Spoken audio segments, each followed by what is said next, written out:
Hello and welcome to the WCGA podcast, brought to you by myself, Ian, and Lang. This week we have a special guest, SilverFang. Silver, say hello to everybody. Hi, everybody. Thanks for having me on, guys. Appreciate this. Yeah. Where can we find you online? You can find me pretty much everywhere at SilverFang053 or at Hanger053. I'm on Twitch, YouTube. My Insta is a little empty right now, but yeah. And we'll get into why we have Silver on tonight, or today, or whenever you're listening on Spotify or YouTube. Ian, where can we find you? You can always find me at Cantus_Prime on Instagram. And Lang? Find me in the bushes. Kidding. Find me on Instagram, Skyfire_Riser. I'm on there the majority of the time, or a handful of servers, including WCGA. Come find me. Come say hi. Nice. Chat. Let's just dive right into it. Today we have Silver on because she is a member of our club and also a member of the mod team, and she has a special interest that has infected the rest of us model builders in that club like a virus, and it is called Zoids. We're gonna have a nice chunk today dedicated to Zoids, but before we get to all that stuff, let's talk about what we got this week. Does anybody who wants to start? I'll start because I've got very minimal real quick. I got one thing this week that was a lot of fun. I got, a couple, but it was funny. I got a big package that was the size of snowboard boots box from Japan. That's very specific. Yeah, because that's the size that popped in my head. And this is what came in it. Oh, it's adorable. So for those of you listening, it is literally as tall as my thumb. It's a little Transformers Q former that I got that I've been kind of shopping for. And on eBay, it's kind of embarrassing. This thing on eBay is usually $60 to $80. And it's that's gracious. Stupid money. And I found it in Japan for cheaper. So I got it. So that's really all I picked up. That's it. For those that don't know, what is a Q former? Instead of because I don't know, it's an SD, but instead of its head being super deformed, it's its chest. That's the best way to describe it. Let's see. It's got a little chest and big limbs. Yep, and it does transform. He's all chest. He's all chest. It's pretty shiny too. My 6-year-old, he loves to steal this. Mm-hmm. And they do transform. It actually I'm transforming him right now. It'll take me. Yeah, go transform. Time Lang right now. Anything else you pick up this week, Lang? No. We're trying to get him to confess. 10 seconds. Oh, that's cute. Yeah. It's a little F-15. I love that. Yeah, so it's cool. Just a recolor of the Seeker mold. All the Seekers, yeah. Yeah. So it's Starscream. Well, he has a different head. It definitely isn't a Starscream. He does, head. Yeah. But it's technically still an F-15 instead of no. His shoulder blasters. Oh my gosh, he does have shoulder blasters like Starscream, and they move. Mm-hmm. There you go. I just figured something out. So that's all I got this week. It was kind of minimal. There's been a lot of stuff in my personal life with work because I had to play MC at a big banquet last night. But other than that, I'm here. We're good. What about you, Ian? Anything cool? Oh yeah, only cool things. I don't care about anything that you got that's not cool. So I got some more model kits, of course. I went to a local game store, and with store credit that I've had on my account, I picked up some stuff that's been sitting on their shelf. I've got the Master Grade Hoodoo in the Titans colors. And what now? Hoodoo. That's So AOZ, yeah? it's an Advance of Zeta add-on for the Master Grades. And then I also got the Test Team colors, which is the white version. Another hoodoo-doo-doo-doo. Hoodoo-doo-doo-doo. AOZ, That's a double doo-doo. AOZ and from the same seems like such a lore pit that I don't even know anything about. I'm very AOZ not knowing. There's some cool stuff. I love that you can customize and make your own mobile suits with the upgrade expansion kits. And then lastly, from the store, I got the Master Grade expansion part set for the Glory of Losers. Oh my! So my! I got the Wings and Dragon Tail upgrade for the Altron. I got a cool sword for the Tall Geese 2. And then a Scythe upgrade and some... Let's see, there's another picture. More of these little claw launcher bits for the Death Scythe. Oh, cool. And they all just plug right onto the Master Grade, yeah? Yeah, just cool. no modification, I don't think. And they come with water slide decals. Any neat effects parts in those? There would be an extra scythe blade for the Death Scythe, so he'd have two. It's green. One comes, yeah, of course. One comes like right off the top of the scythe handle, and then the other one would go the normal way, I guess. Yeah. So you could technically do two sides then off of it, yeah? Yeah. Do you have all the kits that match that, or did you get it just because you have a couple? Oh, no, of course I have. Of course he's got them. You see all this back here? Of course I have the Master Grades for them. Yeah. So from Premium Bandai, I got my Reconquista in G-Self Perfect Pack version. So there's a whole bunch of retooled parts on this to eliminate a lot of the stickers. However, there's still quite a few stickers in this kit. It's not quite perfect, but it's better than the retail version. Does that have like clear blue pieces to it? Oh yeah. Oh my gosh, it looks nice. Yeah. It's really cool. Yeah, for those, I'm so glad yeah. I am not big into Gundam at the moment. I haven't even built a Gundam kit yet. These guys are indoctrinating me slowly as I slowly creep into their minds with my own my own content stuff. But that's cool. Yeah, look at that. It's super cool. They even give you a new Action Base 7. Yeah. It's awesome. Yeah. Yeah, so that'll be fun to open up eventually. I'm so happy that kit's getting some attention from like with the new Bandai manufacturing techniques and stuff. It's really cool because it's a unique looking kit. You know, it's not like another Unicorn or another Granddaddy or whatever. You know, like it's cool. So I'm happy that thing's getting some love. And that people are excited about it. Maybe that'll help Bandai, you know, move that needle a little bit and start doing some other neat stuff. Doubtful. What about you, Silver? Anything? I have you one pick up more. anything this week? I've got one more. Oh my I'm sorry. Oh, we're cutting him off? Yeah, you cannot cut me off. He's reclaiming his time. Your time is up. Still Bandai, but not Gundam. I got the Shokugan modeling project Gingao. This for gets the me American excited. audience, this is Power Rangers Lost Galaxy. That's so freaking cool. Megazord, yeah. Man, I want to see that. Like, you need to do an unboxing and like pull that thing out. I need to see it. Not right now, but like later or something. So I really love these because instead of tracking down very expensive pre-owned DX Megazords or the Power Ranger toys, I can get these little model kit versions that do all the same things that the original toys would do, but with more articulation, more features thrown into them, and it's a model kit. Those Megazords literally are the coolest. This is like what got me into Gundam in the first place, doing model kits, and then all the way to Gundam. What a dork! I love it. What about you, Silver? What'd you get? Yeah, she can go now. Anything? Oh, okay. I'm allowed now. But as for me, I actually wasn't planning on picking anything up, but I kind of peruse eBay every now and then just looking for Zoid deals, because occasionally you'll find something good on there. But I actually found, I don't have a picture of it or anything, but just to kind of give you guys a, showing how expansive Zoids are, there's a little guy called Ground Char. And it's a common echidna type Zoid. So it's got these little like red translucent little spikies on his back to look like an echidna. I got that for like $15. I was like, he's cute. I want him. And That's awesome. Yeah. There's all kinds of like random crazy Zoids. We'll get into that. And what's it called? It's called a Ground Char. Ground Char. C-H-A-R? Grounchar,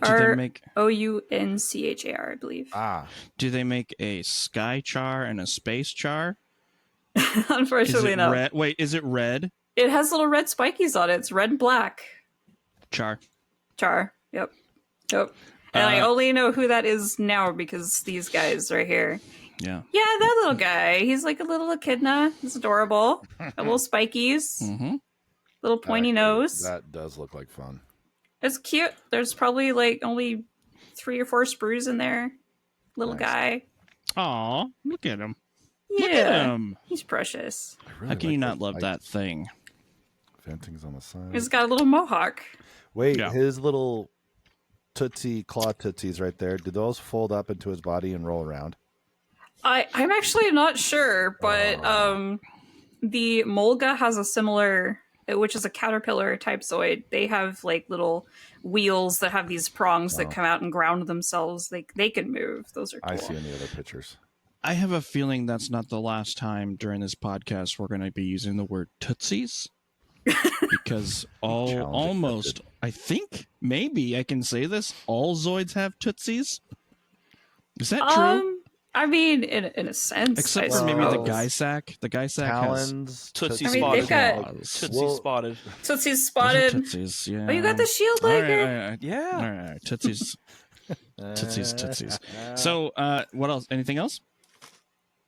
Nope, that's it. Just the cute little echidna friend. Yep. I picked up, because it's Zoids week, I picked up a Koenig wolf. A Koenig! Koenig wolf. It's got the umlauts over it, but for American people, it's just Koenig. But well, how do you say it with the umlauts? Pretty. Koenig. Koenig. It's a Koenig wolf. Koenig. Look how cool that box art is, man. I love that see... it's just on like the top of the mountain, and it's got these 2 command wolves with it. It's so good. I wish I could get blown up posters of these HMM box arts. It's actually been a hugely requested thing. I think there's a calendar. Oh, even Gundam kits too. Oh, for sure. Yeah. Box arts won't blow them up. Yeah. But yeah, I would love a full-size poster of that. I'd love to have an artist who's done box art for any of these companies on the podcast sometime. That would be pretty sick. We'll have to look into that. So those are some good hauls, everybody. Everybody's really pulling their weight. I appreciate that, except for you, Lang. Yeah, I was gonna say. I can't. Nice Transformer, Lang. I'm in the long haul. Yep, you're just starting. Clean. You're just starting month 2. I know. Proud of you. I made it a month. Yeah, I did make it a month. You'll make it to the 21st of this month. To the 21st of this month. I think every day that goes by, he gets a gray beard hair. Yep. Oh, for sure. Yeah. Japan's right around the corner. I know. I feel like when Lang was buying kits too, he was kind of he was a different person. The Lang that we have now, that you see right now and you hear right now, is a different Lang than the Lang we used to have. So just keep that in mind when he does finally break his celibacy. We'll get the old Lang back. He has a giddiness to him and a youthful glow about him, almost like a pregnant woman when they get that glow. Careful. Lang has that all the time when he's hip deep in Sugar Mama buying this frenzies. This is sounding really bad. Oh, I can make it worse. It's just when Lang's butt cheeks finally stop being so tense. That's right. I am puckered. You can feel it. It's like a pressure reduction in the room. Kind of like 20 minutes after you eat Taco Bell. Yeah. So is that going let's to be go the right show, into the show title, like Tootsies and Puckers? There's the show. Tootsies. Puckered Tootsies. Yeah, we'll figure something funny out. Okay, let's get right into the news, because I heard on the grapevine there's some good news this week. Some very good news this week. What you got for us, Ian? All right, so up on the screen, we've got a new model kit on Premium Bandai, sadly. This is the high-grade Char's Zaku 2. Specifically, this is the high mobility version that was seen in the dream sequence for Dowan's Island movie. So it's no longer a dream. They're realizing this in plastic form. It's basically going to be another Origin Zaku kit. If you built one of those, you're familiar with this. Yeah. I do believe this is the first time that they've done the high mobility Zaku legs on these kits. or I Yes. think maybe I'm totally wrong and it's been on the TriStars. I cannot remember. Anyway, it's really not too much new. Just another Origin Zaku. You get water slide decals in here. The price and release date are still to be determined, but this is on the radar for this year. Yes. What do you guys think of it? Well, I think that it's interesting. The Doan's Island kits, I feel like they were a step towards kind of what they did with the Requiem for Vengeance kits. Lots of surface detail, lots of refinement, and high definition. So like this seems like more in that vein, and I'm all for it. Lots of panel lining opportunity. The fact that it comes with water slides and a high grade, like, praise the sun. Yeah, that's good job, Bandai. For premium Bandai, yeah. So yeah, it's great. I think it looks great. It's beautiful. Zaku's are great looking kits, and we need more all the time. I'd like to see more. I'd like to see a master grade. I'd buy that in a heartbeat. Wouldn't we all? Yeah, I only have one Doan's Island, and it's the gun cannon, and so good. I really like that one a lot, and I only have one Zaku kit, and that's it. So I'm starting to lighten up to think like, okay, I'll get some more Mono Eye stuff. So something like this, Have you built it? Have you built the Zaku kit that you have? Yeah, I don't know if it counts. It's Seed MG Zaku Warrior. Oh, okay. So not through and through Zaku, but still Zaku. Yeah, that's a Zaku. All right. Which I do love that one. Yeah. All right, so next up, we've got Gundam Breaker 4 news. The Gundam G-Quux and the Gundam EX from Requiem for Vengeance are going to be added in a free update. Not quite... That's pretty rad. Let's see. Free update. There's more details to be soon, but they will be adding these as builder parts in-game. And it's good to see that the game is not dead yet, because I believe they've already gone through their season upgrades and season pass stuff. Yeah. And I mean, hopefully they learned a lesson from Gundam Evolutions. Which is, and they don't just they don't just like let it die and kill it immediately after it comes out. Like, what a bummer. Yeah. And it's neat that they're adding the G-Quux in there, because people are going to be able to see that thing, like, and pan around it and check out all the details and stuff. That's cool. Yeah. Who here I'd love to has see how played people could Gundam Breaker? Say that again. I played it. Ian, did you play it? Yeah, I've played it. I need to play more of it. I got kind of lost in confusion of how to upgrade things and what I should be collecting and how to make my There's a lot of builds min-maxing. good. If you want to min-max, you can do that, or you can just hammer it out like I do. We've got a couple guys in our group who are really good at this game and designing stuff. Yes. Yeah. Shout out Shockwave. Yeah, I got a giant enemy crab. Yeah, he's very good at doing some cool customs in there. So I have not bought it yet, but there's a Bandai Namco sale on Steam right now, so I might have to get it because it's on sale. Well, nice. Oh no, do we count that? Because it's technically like little parts that you gotta put together in a game setting. No, it's not plastic. It's digital. See, now if he wasn't on celibacy, I could sell him a collector's edition. See? But you know what, Jess though? just I made me like pucker right there. Like, I like that, Silver. That's one of the things I like about you is you don't play games. I'm the same way. Like, I keep laying like honest and on the straight and narrow to the point where I think I might come across as ruthless, but maybe I am. So good job calling out, making sure that he's staying on there. That's good. What do we got next, Ian? All right. After that, we've got G-Frame news. This is a premium Bandai expansion set for the G-Frame Mighty Strike Freedom Gundam that is going to be included in Wave 7 of the series, which should have just came out, I think it actually came out this Monday in Japan. So brand new, and they've just announced an expansion set for it to give it the regular Strike Freedom Gundam wings and not the Proud Defender that would be on the Mighty Strike. Those wings look cool, though. This would be the Strike Freedom Gundam Spec 2 or Type 2, whatever they call it.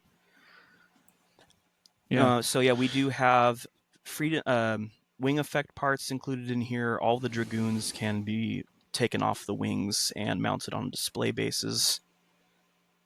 So for those out there that haven't messed around with the G-frame stuff, like don't sleep on these. If you see them and you're interested, like grab it. They're super fun. They can be painted, they can be customized, they can be panel lined. They are like they're like action figures. They're kind of like blockies, a little bit like the simple blockies. Yeah, they don't have any. They're all the same size. So if you're a scale, yes, yeah. If you're super fixated on correct scale, this is not quite the series for you. But they go all out on articulation and detail. Yes, yeah. And these premium really Bandai sets shoot them up even higher with all these effect parts, stand options, weapons loaded out in these. Really good. That's cool. Yeah, they're fun. Okay. Oh, and going back to Kukru Dawn's Island, we have news that on February 28th, Gundam.info on YouTube will be streaming the movie. So if you have not gotten a chance to see it yet, you can now watch it for free on YouTube. February 28th? Yeah, it's pretty good. It's worth a watch, for sure. It's got that new animation style that they used in the Origin, too. It's very good. Is it the same studio, yeah? Yeah. Okay, yeah. Well, it would It's look so exactly clean. the same as Origin and the newer Gundam stuff. Oh, it's on. So they stream it on YouTube. It says at the bottom Crunchyroll, so it would be available. Oh, well, I just pulled this poster off the internet. I believe it may be on Crunchyroll, but that would be a paid service. So if you want to watch it for free, it is on YouTube starting February 28th. Cool. And before that happens, on February 19th, Mobile Suit Gundam 00 and Mobile Suit Gundam Unicorn will be leaving on the 19th. To make way for this. Sweet. They do a rotation, like they'll have movies and shows up for a while, then they go away and they bring new stuff up, keeps it in rotation. I kind of appreciate that.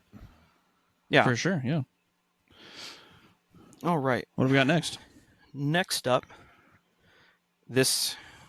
oh my. Shut up. Whoa. Yeah, what is that? This is a third-party kit. No, boy. It is called... MOU Driving Force. This is a 1/144th Meteor unit. That's a Meteor unit. It's expected out second quarter of 2025, and it is approximately $50 to $60, which is nuts. With what's under the hood in this kit? Well, okay, it's $50 to $60 wherever. Are the this LEDs is included? When we get it over they here, are. That's crazy. So it's going to be a lot more. The lighting in here is a USB powered LED. Nice. So you got the battery's going to be somewhere in the back of the Meteor unit, and you have all these LEDs for the thrusters. Going back here, the intakes. This is an SD, right? This is intended for the master grade SD. As you can see here, some of the proportions are a little squished. Yes. And we'll get onto some more photos. The stand for this is a replica of a joystick for a mobile suit. Specifically, this is the joystick. This is the joystick seen in Gundam Unicorn in the Stark Jagan. Yeah. So it's kind of out of series for the Meteor, but it's still cool nonetheless. Who cares? Yeah. There's some more lights on it. You got lights at the ends of the cannons, in the turbines, the back here. That's really cool. So nice. So much surface detail. I mean, the Meteor unit from Bandai just looks terrible in comparison. Oh, that's exactly. That's a full master grade on there. Yeah, that's no. That's This is the real grade. This is the real grade Force Impulse. Okay. Ooh. So you can use it with your high grades and real grades, but its proportions are still a little squished. Again, if you're a scale nut, I don't stick to the official high grade. But the bells and whistles in this thing, and it's cheaper than Bandai's official. Bandai's official is like $90 to $100, and it comes with nothing. Detail, no LEDs. The fact that LEDs are included, that's crazy. Mm-hmm. Yeah. This would be something to keep an eye out for if you shop on Gundam or Shozi, wherever you can get your third-party kits. That's where you can find this guy. I'm going to be pre-ordering that as soon as this is over. All right. If it's up for pre-order, is it up for pre-order? I have not checked if it's up for pre-order. I would assume it'd be up pretty soon. It's expected to come out second quarter, so like the summer. So it had better be up there. Pre-order's got to be up then. Okay, all right. I'll talk to you after this and we'll get some pre-orders going. Maybe I'll grab 2, one for a giveaway or something. Oh, good lord. Yeah. Yeah. Water slides, I'm assuming, too, yeah? Oh, yeah, there's water slides in here. They would not Man. go cheap on stickers. Those missiles Yeah. are part separated, too. I wonder if all these missiles are also separated. That one looks like they are for right sure. there. Yeah. Mm-hmm. These third-party kits, whether they're like knockoffs, like this is kind of a knockoff, but it's like so upgraded it's not really anymore. It's moved into the other mecha realm kind of thing. Mm-hmm. They always have great part separation. The only difference with these third-party kits is it feels more like you're building a statue as opposed to what Bandai does with their manufacturing, where you feel like you're building a robot, in my experience with a third-party kit. So, sorry, go ahead. G-Frame, more stuff. Next up, speaking of G-Frame 07, we have official release photos from the Bandai Candy Toy blog. These came out on Monday, Wave 7, and included in there is the Mighty Strike Freedom, a Hammurabi, and a mass production Gelgoog.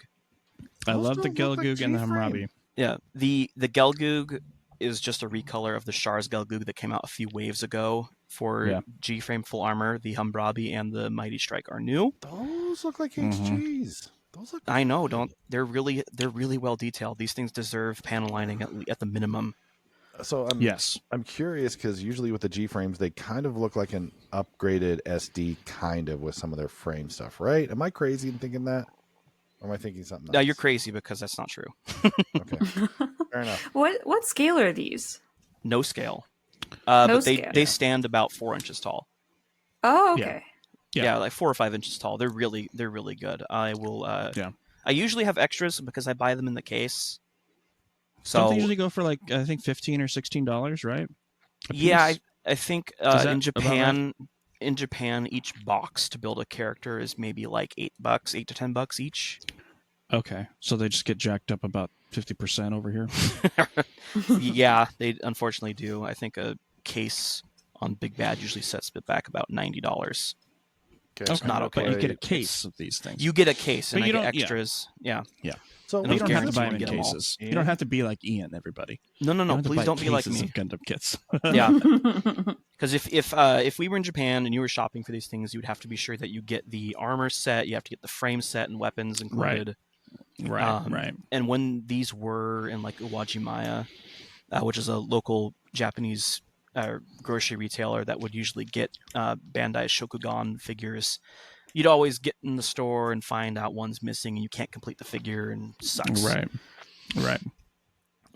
Anyway, so the wave layout for this thing is you get 2 boxes for the Gelgoog, 2 boxes for the Hammurabi, and then there's technically 3 boxes for the Mighty Strike. So that would be the armor, the frame and weapons, and then there's a whole nother box for the Proud Defender, which is the little booster unit on the back with the wings and everything. That they're so big that it requires its own extra box. The funny thing about these things is they're called candy toys, and the way they you get a piece of shitty gum. Oh, sorry, you get a piece of gum. Bleep that. You get a piece of bad, crappy gum inside the box, just so that they can get a tax write-off on your toy.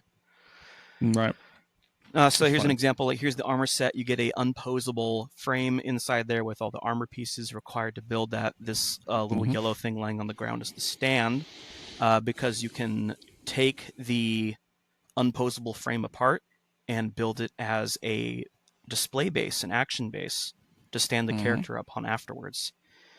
So one image back here, this is the articulated frame. This one is in gold just for this unit. Otherwise, they're always come in gray. You get a couple weapons included. And then the third box here is the Proud gold? Defender. No, it's mustard. It is gold. Mustard, Dan. Okay. Please paint these. Okay. So then here's the Proud Defender with the katana included in there. Nice. And then there's that unposable frame reassembled into a display base. The display bases are so funny. Like, it looks so stupid. It's a dismembered corpse. It's stupid, but it's smart. I love that they're not wasting any of it. You know, like, but pretty, Mm-hmm. Some more closer looks at the character. Look at all the surface detail, man. You can actually store the guns on the hip for this guy. Get yourself some Tamiya Weathering Master and just go to town on that thing, and it would just look amazing. Katana in hand. There's the wings all splayed out, and they actually painted the pink inside the wing in here. So sometimes there's stickers, but it's a very rare occasion that there's stickers. Yeah. I think like with the Mark IIs, you get the stickers for the different numbers for the units, but these G-frames always come pre-painted. Yeah. And then here's the whole wave layout with the previous Gundam Seed Freedom figures. The Buster and the Lightning are a premium Bandai 2-pack, but then the Immortal Justice and Rising Freedom are a standard retail. Yeah. Next up is the Humbrabi. This one's really cool. Inside the head unit are 2 articulated eyepieces, so you can actually rotate the eyes in this guy. Get them looking different directions. Oops, did I pass a photo? Wait, go back to that. How's that working? So, I see. It's two rotational discs with a stem that come off for the eye. Yeah. That's cool. And then it includes a piece of wire to use the Sea Serpent grapple hook. Very nice. And then this is the first ever G-frame that can actually transform. Is that a transformation? It's a Humbrabi transformation. Which looks like somebody took a Humbrabi and just mushed it into a ball and shoved it onto a stand and said, "Look at that! It transforms." It looks like someone took it into Blender and then blendered the polygons. It's just doing backwards dog or seal pose, and it's going a little bit extra. But yeah, no, it's cool. This is the first ever G-frame that can actually transform. There's been ones before that are supposed to have alternate configurations, but they're unable to. And then the mass production Gelgoog. Movable mono eye. You can make it a normal mass production or a commander version. And then this one actually includes the backpack for the high mobility Gelgoog. And then you can store the weapons included. You get the Gelgoog bazooka and a Gelgoog long rifle. Good lord. I was going to say. And then there's a beam Naginata that's unpainted, but you also see down at the hips. What? Naginata? Wow, Ian. Is that the right pronunciation? That's right. Yeah. You did good. Mm-hmm. I'm just, I'm stunned. You get a stored option down there on the back skirt, and then you can get one that has the blades deployed. That's and cool. You still get a Gelgoog beam rifle included too, and the shield. So this one's a full kit layout. You can build different types of Gelgoogs in with this kit. Yeah. Very cool. Even on their reference photos, they got nubs, though. Good grief. Good grief, guys. Come on, beta. Yep. All right, that's it. Someone got paid to do that. You know, when I come up to Dan's house and I don't, shave my head properly or something, he always hey, you got a nub going there. Has that happened before? It might have happened before. I don't know. I mean, your whole head at this point is just nub marks. Your head looks like a nub. Oh. Hey, Silver, do we have Zoids news? We do. I mean, nothing major has been announced, but ever since the 40th anniversary of the Zoids lines, I mean, we've had a ton of collabs going, which is just something I wasn't really expecting with Zoids, but they kind of went all out for the 40th. There's kind of 3 major lines that were announced with the 40th. One was the AZ, which was the anniversary line, but it later got turned into Advanced Z. And in that kind of vein, people in America are finally getting AZ-07 Death Soarers in. So the big lady has arrived. I'm still waiting on my USA retailer to get them, but they're supposedly in transit. So Death Soarers are starting to hit the United States. We also have the anniversary Molgas. Anniversary Genosaur. Hold on, someone's getting arrested. That was Dan. So we have the Molga and the Genosaur. And we just got the announcement for the Sea Panther, of all things. And its name is totally not what it is. It's a little hermit crab. Oh yeah, Oh, that thing looks that's so good. It's called a sea panther, but it's a little hermit crab. It's so cute, and it was totally out of left field because like the sea panther is totally like one of the old guard, I would say, in terms of like Zoid's age of being like one of the more first produced kind of ones. But yeah, we were getting sea panther of all things, which is just kind of cool that they're willing to go and do something completely out of left field. That's not one of the poster childs. It's not mainstream. It's just like, hey, I'm Googling here you this go. so I can lay my eyes on this. My celibacy for this year is looking at this thing, and I'm very upset. So do you like the little hermit crab? It is freaking adorable. It's a hermit crab. It's so cute with a cannon on it and a missile launcher. Like, and he's got the little eyeballs. He's got the little eyes that stick out. It's so cute. And then with the 40th anniversary, also got the AMZ line. So there's AZ, AMZ, and RMZ, which of course everybody's confused with all the anagrams and everything. But AMZ is called Animus Machina. And that is a fully articulated action figure. So it's not like a model kit. It's actually what you laughing about, Lang. Did I say it wrong? No, you're good. No, you're good. You're good. Something completely separate.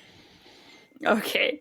But so the Animus Machina is more of like an action figure style, and we're actually getting Berserk Fury with that. So Animus Machina line has Really? Sorry. I'm just enjoying this drink. Sorry. What happened? Sorry, Silver. Those of you on Was that loud? Spotify, we're sorry. Yeah. I'm not in the that bathroom. That was my drink. That was some unintended ASMR for the fans there. Ooh, I got shivers. But Only Dan's. yeah, only dance Coming soon. Yep. Soon TM with exclusive voice acting. Yep. But so we've got the action figure line, and that one is actually they've announced add-ons for the Berserk Fury that's coming. So like there's like a frame mode, which is just the base like model without anything on it. There's a wild mode, which is how the Zoid was intended to look if it was a wild Zoid. And then there's the combat Zoid variant, which is the one that everybody knows is Berserk Fury. But we're also getting Jag-D, which is like these giant buster cannons that go on its back, and cool stuff in that regard. I've got to say, I love the Berserk Fury. Yes. That thing is awesome because I saw someone do a combo of the Berserk Fury and a Barbatos. I can't unsee the feet. It looks weird as like a Zoids person because you see the Zoids pieces and you're like, that's off. But I think I can appreciate it. That's cool. Like they use the egg beaters and devil demon like persona with a Barbatos. I love that one. Yeah. I just can't unsee the feet. I'm just like, those are Berserk Fury feet. They just look weird. But like props to that builder though. The whole build together is like really cool. But cool. as like a Zoid builder, it's just like, whoa, that's okay. I see where you use certain pieces of the armor where Oh, that's cool. I've never seen those cannons before. Yeah, the Jag-D I think is from a game series. There's a lot of Zoid stuff that's not like mainstream. You either have to like know the battle story or play like the obscure, not translated Japanese games and stuff like that. Yeah. But there's definitely communities that do, and they're very hyped for the Jag-D. There's a couple names I know in mind that are probably like, yes! Animus Machina is a very expensive line to invest in, but it looks really, really cool if you're a big fan of like the silhouette and everything. Is Animus Machina like above HMM? They're completely different in the sense that it's an action figure rather than a model kit. Because they will have like metal pieces and everything. Gotcha. So it's like the for like metal joints build and for us everything. Gundam guys. Yeah. And then lastly, there's the RMZ, which is the realized model line. It's a 1/100 scale articulated, highly posable series, kind of like almost a reboot of like OG Zoids. And that's kind of the one that I'm the most excited about right now. I really hope it goes well, but we've got like a whole line. Zoids. Yeah, I have quite a few still kicking around from my childhood, and then I've got more. But but for the realized model series, it's like they are kind of turning it up to 11 because they're including like effect pieces. The RMZ Blade Liger and Genosaur, for example, they're coming with effect pieces. So for Genosaur, it looks like you're doing the charged particle cannon. For Blade Liger, it looks like the blades are actually like lit up with like the laser effect that they have. Nice. One of the more recently announced ones was the Command Wolf Irvine version, which is just kind of a special Irvine color from the anime, and it has this different rifle on the back. Is that the blue one? That is the gray one with the red shoulder pads. Oh, that's right. Yeah, and it's got like the big rifle, like a sniper rifle on the back. Yeah. The blue one you're thinking of is the Barad version. Yeah. But as far as like the Irvine one goes, they even did. It makes me so thinking about it. They even did a homage to one of the episodes in the series. Something happens to Command Wolf. I won't go into it, but they needed to access like the memory banks, which are located in the neck. And they even included like a little clear part that you can put in the neck to make it look like that scene. And I'm like, so emotional. It was so cool. It's just a tiny little clear orange part, but it's like they're really paying attention to detail there. And there's also an added like MLRS military launching missile system that they're going to include. That's also one of the things that Irvine used in the anime, so that's coming. And then at the end of, what was it? Was it Trinity Liger? Trinity Liger is also kind of an outlier because it's from a video game. But we have a model of that coming. And then at the end of that video is actually being teased that we're getting Iron Kong. Huh? Oh, nice. I know. Dan knows what Iron 1/100? Kong is. Yeah, 1/100 scale Iron Kong. Oh my word! Yeah. Oh my god! Monkey. So I'm still Zoid's noob, and I pretty much only have HMM stuff. Mm-hmm. The Realize line, they look really articulated. Is this Tommy? Yeah, puts these out. It's not Kotobukiya. Yeah, it's Takara Tomy. Everything Anniversary line, AMZ line, RMZ line, they're all kind of overarched by Tomy. Mm-hmm. The Anniversary line is motorized 1/72 scale, so they're kind of paying homage to the OG motorized kits.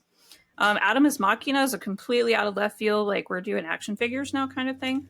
I don't know what they have planned after the Berserk Fury, but it's been kind of slow news rolling out about Adamus Machina. I do know that they're having a Optimus Prime release in that same vein as well. Yeah, it's a 3-way crossover with Diaclone, Zoids, and Transformers. Yeah. So there's like, I think, what is it? The tail section comes off, or like the rump section of the Liger comes off as a Diaclone jet.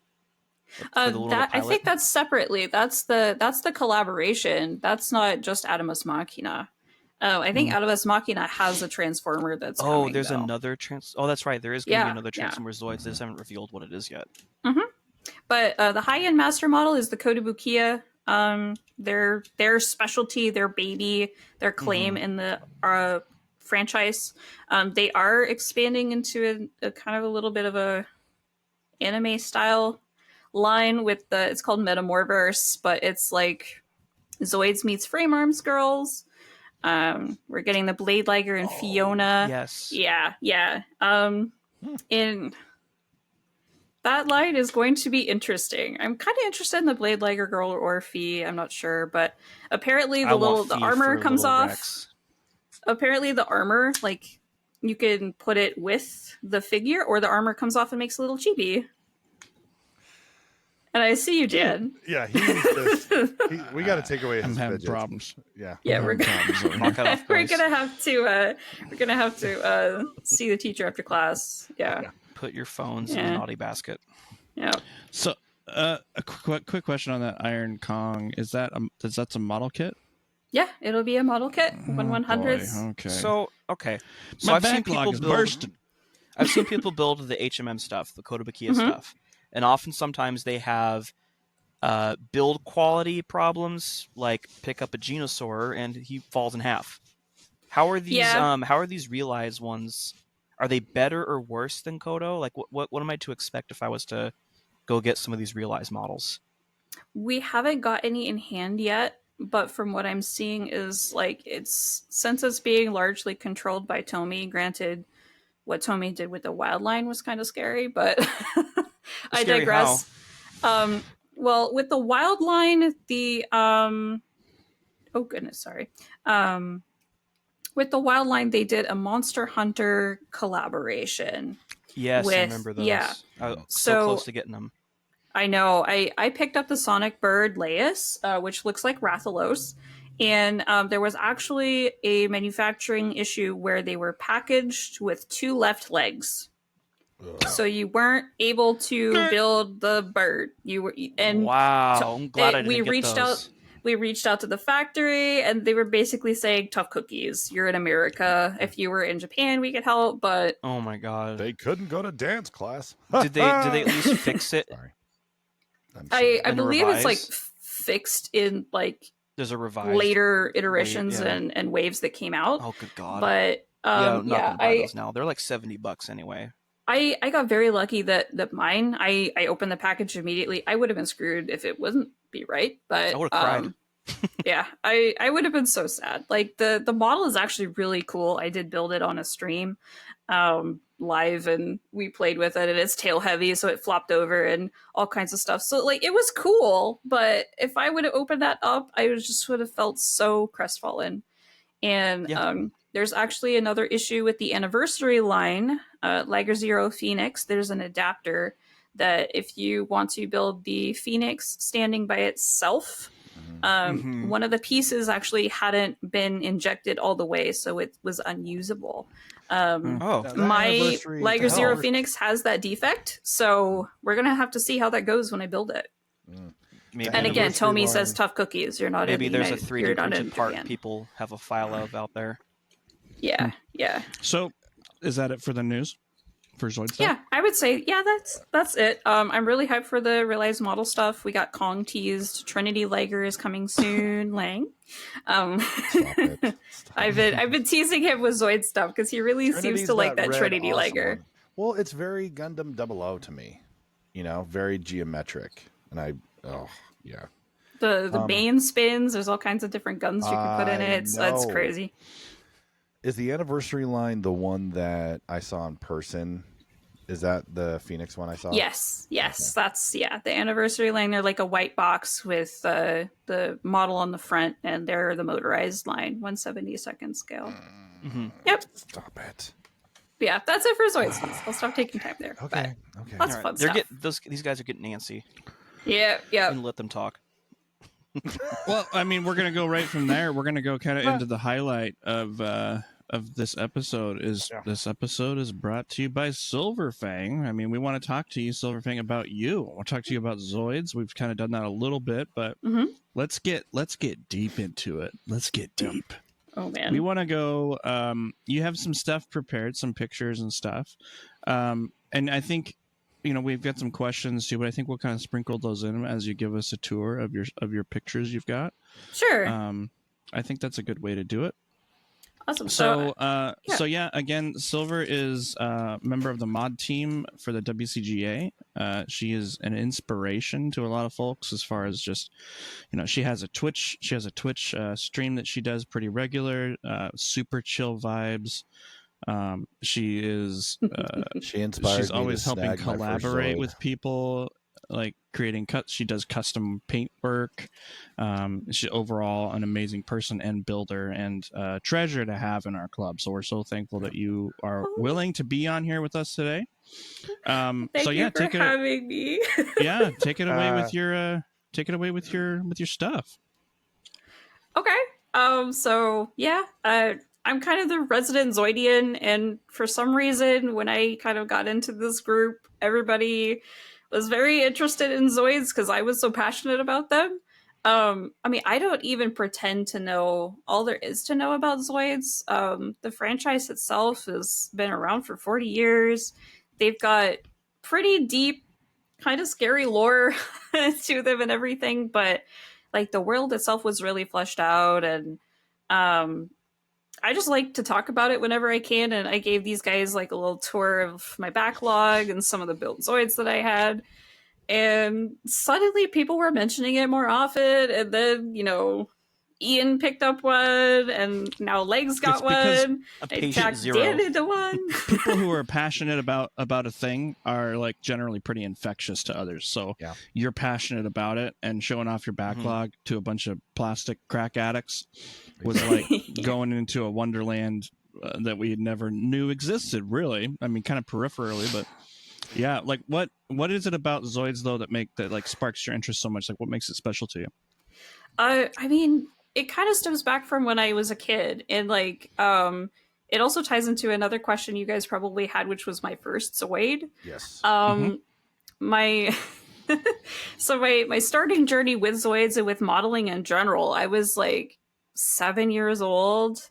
I mean, I grew up with like the holy trinity of like Pokemon, Digimon, Yu-Gi-Oh, all that stuff. So I was very much like a Giga nerd and that kind of thing too. But Zoids was always just kind of different, like different from the get-go. I started with like Zoid's Chaotic Century, the anime, and just something about like the characters. There was depth to them. There was actual conflict that people were trying to resolve and growing as people.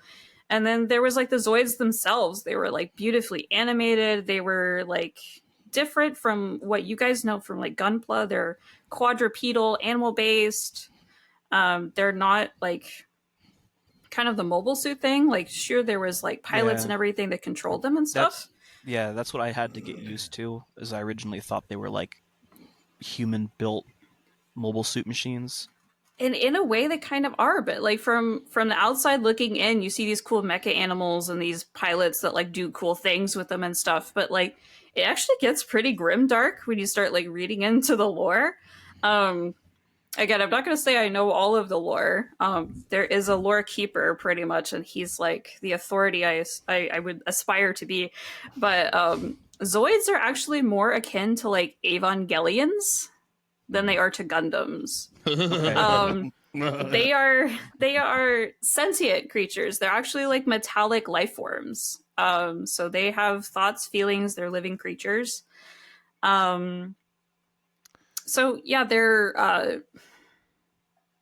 they are on their own a sentient creature, and then you had like the relationship between a pilot and the Zoid, because like Irvine would say, if I was piloting another Zoid for a little while and I came back to my command wolf, the controls would like fight me like he was sulking. Isn't that weird? And like they all kind of had like life to them, and I was like kind of craving that kind of thing, because as a child I was craving like connection and teamwork and that kind of stuff, and like seeing a relationship between a pilot and Zoid was like, I want that. That's cool. I really like that. So I personified with it really closely.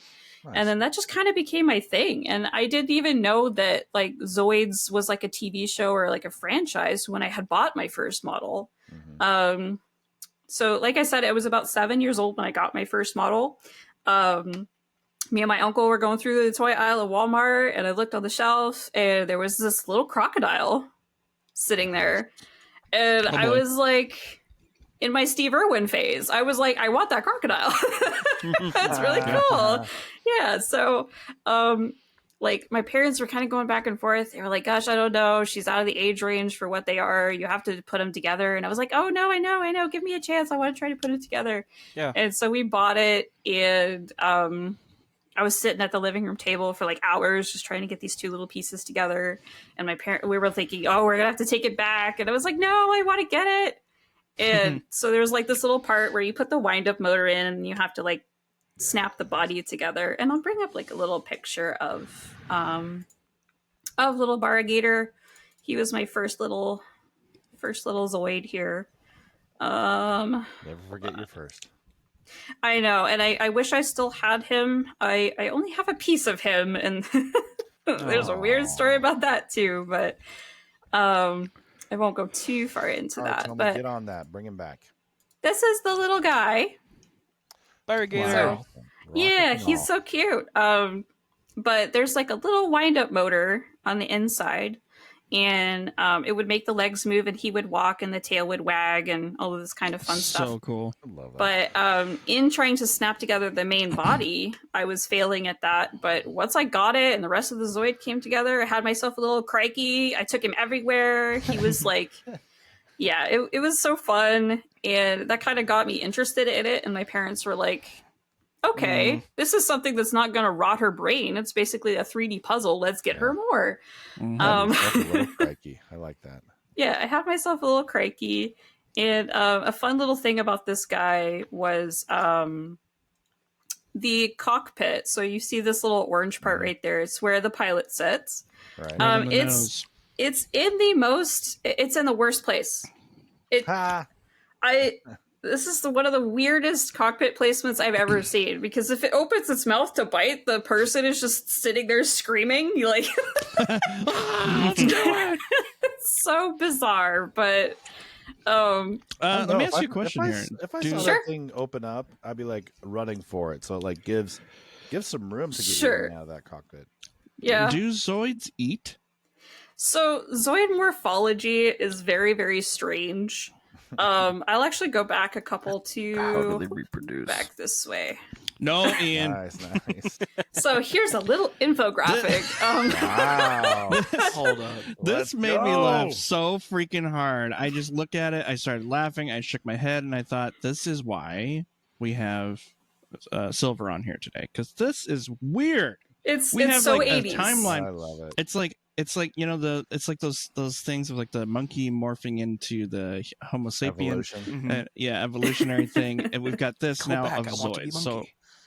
So go walk us through this stage. We have the first stage. Humans were now able to control Zoids. What?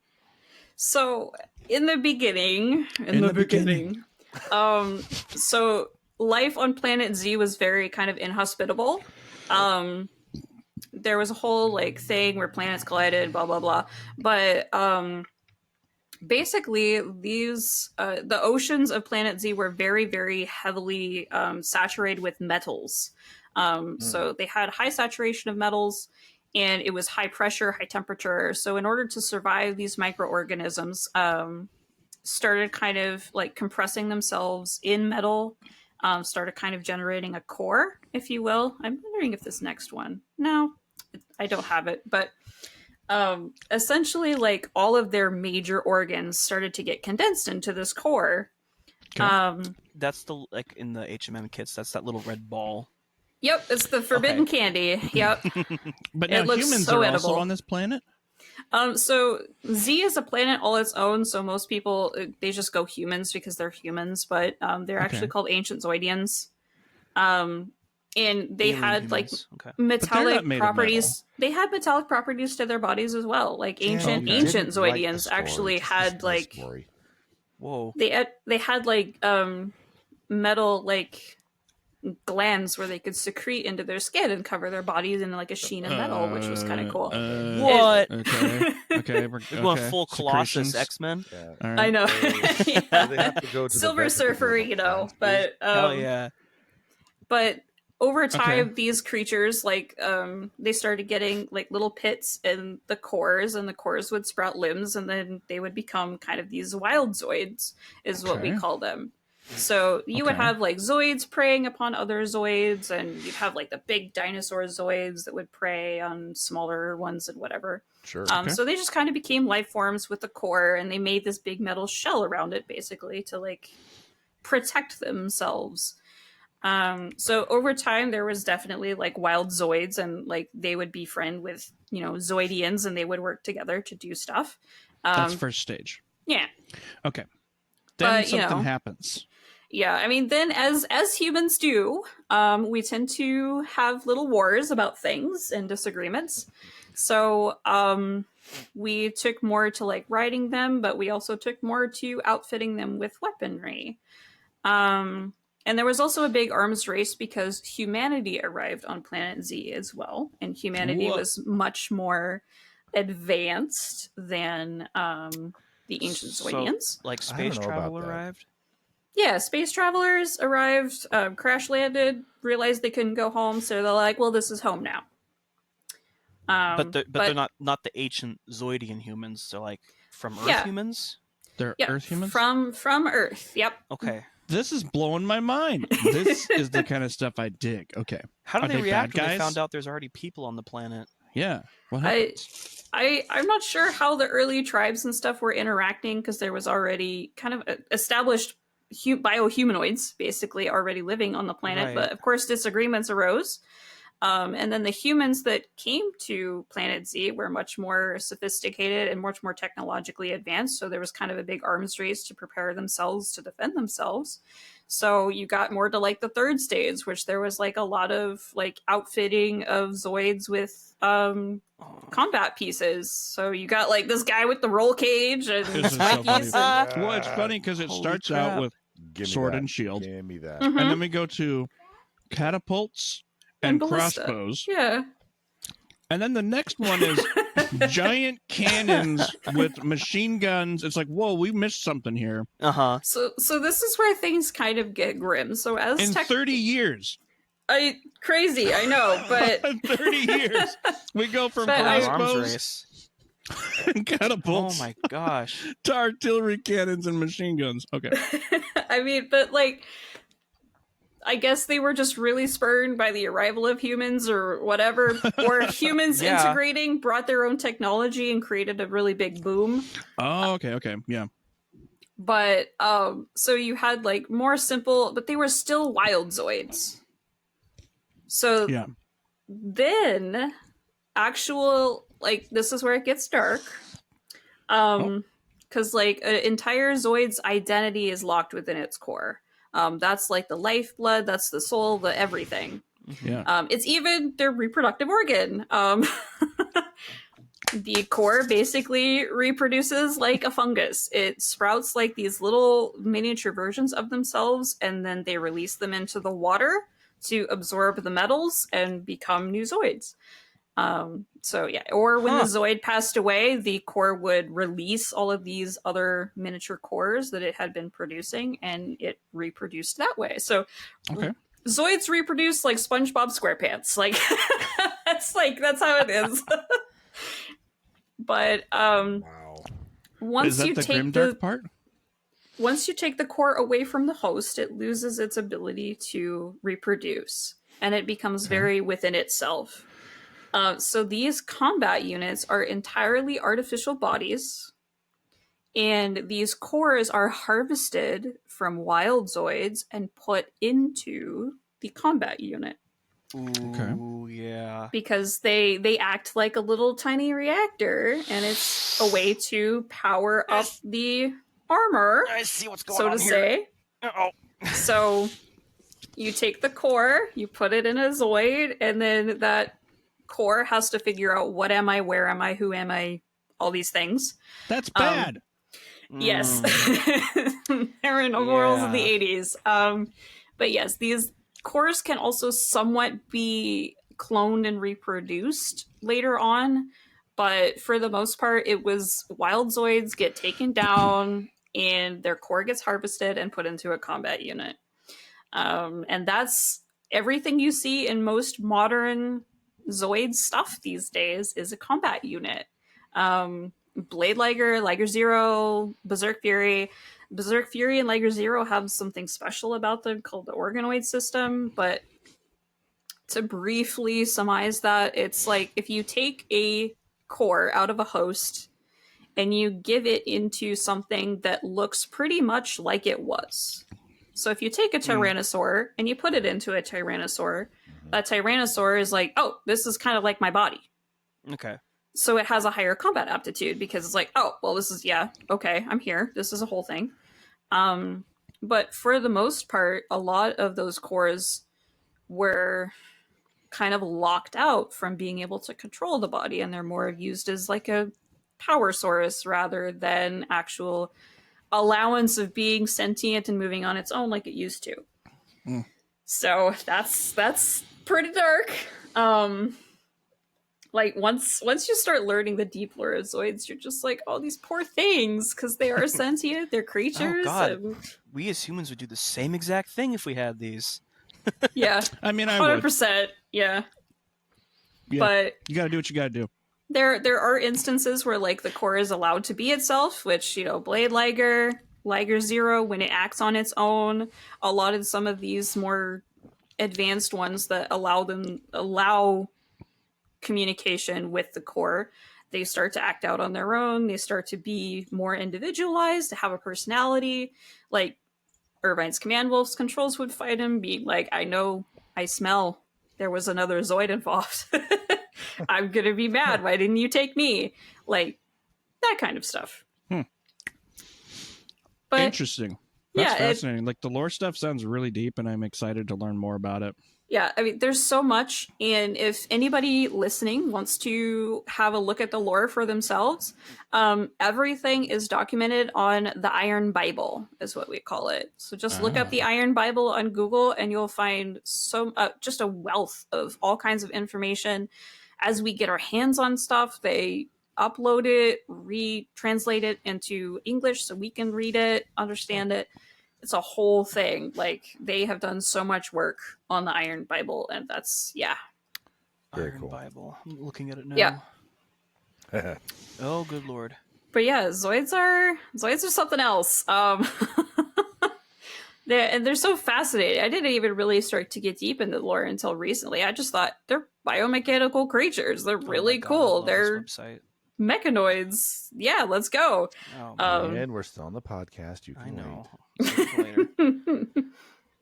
But yeah, I'm gonna stop sharing my screen for now. But yeah, that's kind of like a quick rundown on Zoids, so how I got into them. Yeah, because I didn't even know that there was a show until after I bought my first model. But after that, it was kind of history. Yeah. So of all the Zoids that you've built then, or you've played with, or anything like that, what is your favorite of all time? Like your favorite one, the one that just makes you just happy. I mean, funnily enough, it's the one you picked up, Dan. It's the König Wolf. The König Wolf is my favorite. I have a soft spot for wolves, as you can, if you're watching and seeing my avatar, you would probably understand why. But I mean, Berserk Fury is a close second. There's all kinds of crazy little niche. There's so many different species of Zoids. Like I said earlier, there's like an echidna of all things. Yeah, it helps if you have a favorite animal. There's probably a Zoid for it. There's ligers, there's tigers, there's lions, there's wolves, elephants, monkeys, echidnas, chameleons, all kinds of dinosaurs. So then, like, as far as like you have experience with kits other than Kotobukiya or the other brands that do Zoids. Like, do you know, is there like a quality difference between, say, a Zoid kit and, you know, like, have you built a Bandai kit? I actually don't think I have. I've been mainly Kotobukiya line. As far as building kits, I also do military.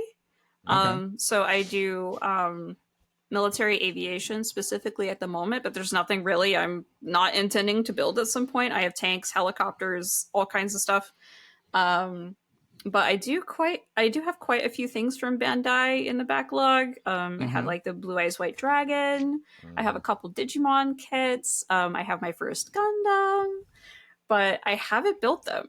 But opening up the box, and I had never seen a sprue with multi-injection color on the same one. Yeah. That was crazy to me. It's like, wait, this is red, yellow, and blue on the same runner? What? Black magic. Interesting, yeah. Well, when you do pop open one of those Bandai kits and build them, I'm excited to hear what your opinion is, just as far as like fitment goes and ease of build and all that stuff, because every model company has like a completely different philosophy on, you know, how the instructions are laid out, how the kit's put together, all that stuff. So it is interesting to go from, you know, to do different manufacturers and build different things to kind of see which ones, because I mean there's things that are good about Bandai and things that are bad, and there's things that are good about Kotobukiya and things that are bad. So 100%, because I've actually just recently built up the oldest kit in my backlog, and that's the HMM Command Wolf. And I've had that in my backlog since 2019, and the stark difference between Kotobukiya back then and the Kotobukiya that is now, that's crazy.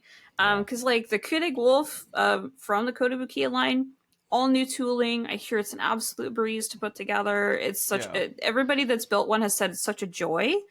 That's the one I have? Yeah. Okay. It took me an hour and a half to go through one page on the Command Wolf. I feel like Is that the one you built on stream the other day? Yes. Oh, okay. I was building up the legs, and the legs were just two legs were on one paper, and it took me an hour and a half to get them all done. Granted, I was doing content too, but sure, yeah, that's always more difficult. Your attention's kind of halved. Yeah, but just some of the like mechanical choices that like a company has made in the past has definitely they have brought it into the future. But if you get those old kits, you're like, oh man, yeah, there is a stark difference between old and new, and I have a feeling Bandai's the same way. Yeah. Oh yes, 100%. Yes, yeah.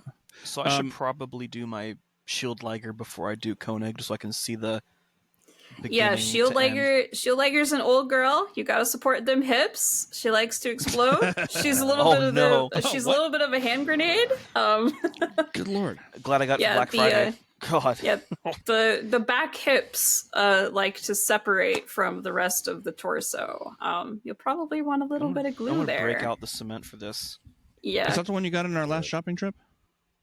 No, I got a Koenig last shopping trip. Oh, okay. Oh, right. Same thing I have now. Okay. But you paid less. So aside from that, Silver, you are an accomplished painter and customizer. Do you have any stuff you want to share as far as that goes? So as part of my like modeling background, everything I had done up to this point was military, and I had only done like 3 models prior to trying to paint a high-end master model Zoid. So the fact that it came out like it did, I feel like a sheer beginner's luck, but I do watch a lot of YouTube. I'm YouTube Academy certified, but Nice. I had built an F4 Corsair, an F-22 Raptor, and a P-51 Mustang, so those are all aircraft. And then I dove right into attempting to customize a high-end master model Darkhorn. That was your first one? Yes, that was my first one. That's crazy. Oh, that's not That's not I will bring up some images here, but so we saw that at, was it Cottage Grove? What was that first competition we went to? I remember seeing it at the Mid Valley Madness for the first time. I think Cottage Grove I had brought it there. Yeah. Yeah. That one was it there? Because I remember because I saw that. I was like, well, I'm not winning. Don't say that. No, I'm serious. Like I saw that. I was like, gosh, dang it. Okay.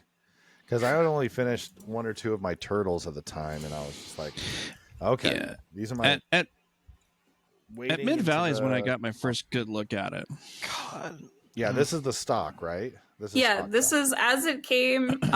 When I build a kit, especially since I'm a content creator on top of it, I try to do a base build of it first. Yep. So I can review the model as it is and just have kind of reference imagery of a before and after. And then I kind of had some of the in progress shots. So for this guy, so I kind of wanted to go all out and explore everything that I had kind of like learned and made notes on, because I do love watching other creators. I don't interact much. I'm kind of a lurker, but I love lurking around other people's stuff, seeing their techniques and their process, and kind of figuring out, oh yeah, then maybe that would be a good idea, or yeah, that's a really good way of doing that. So I kind of was stalking some different places and was like, oh, colored pre-shading.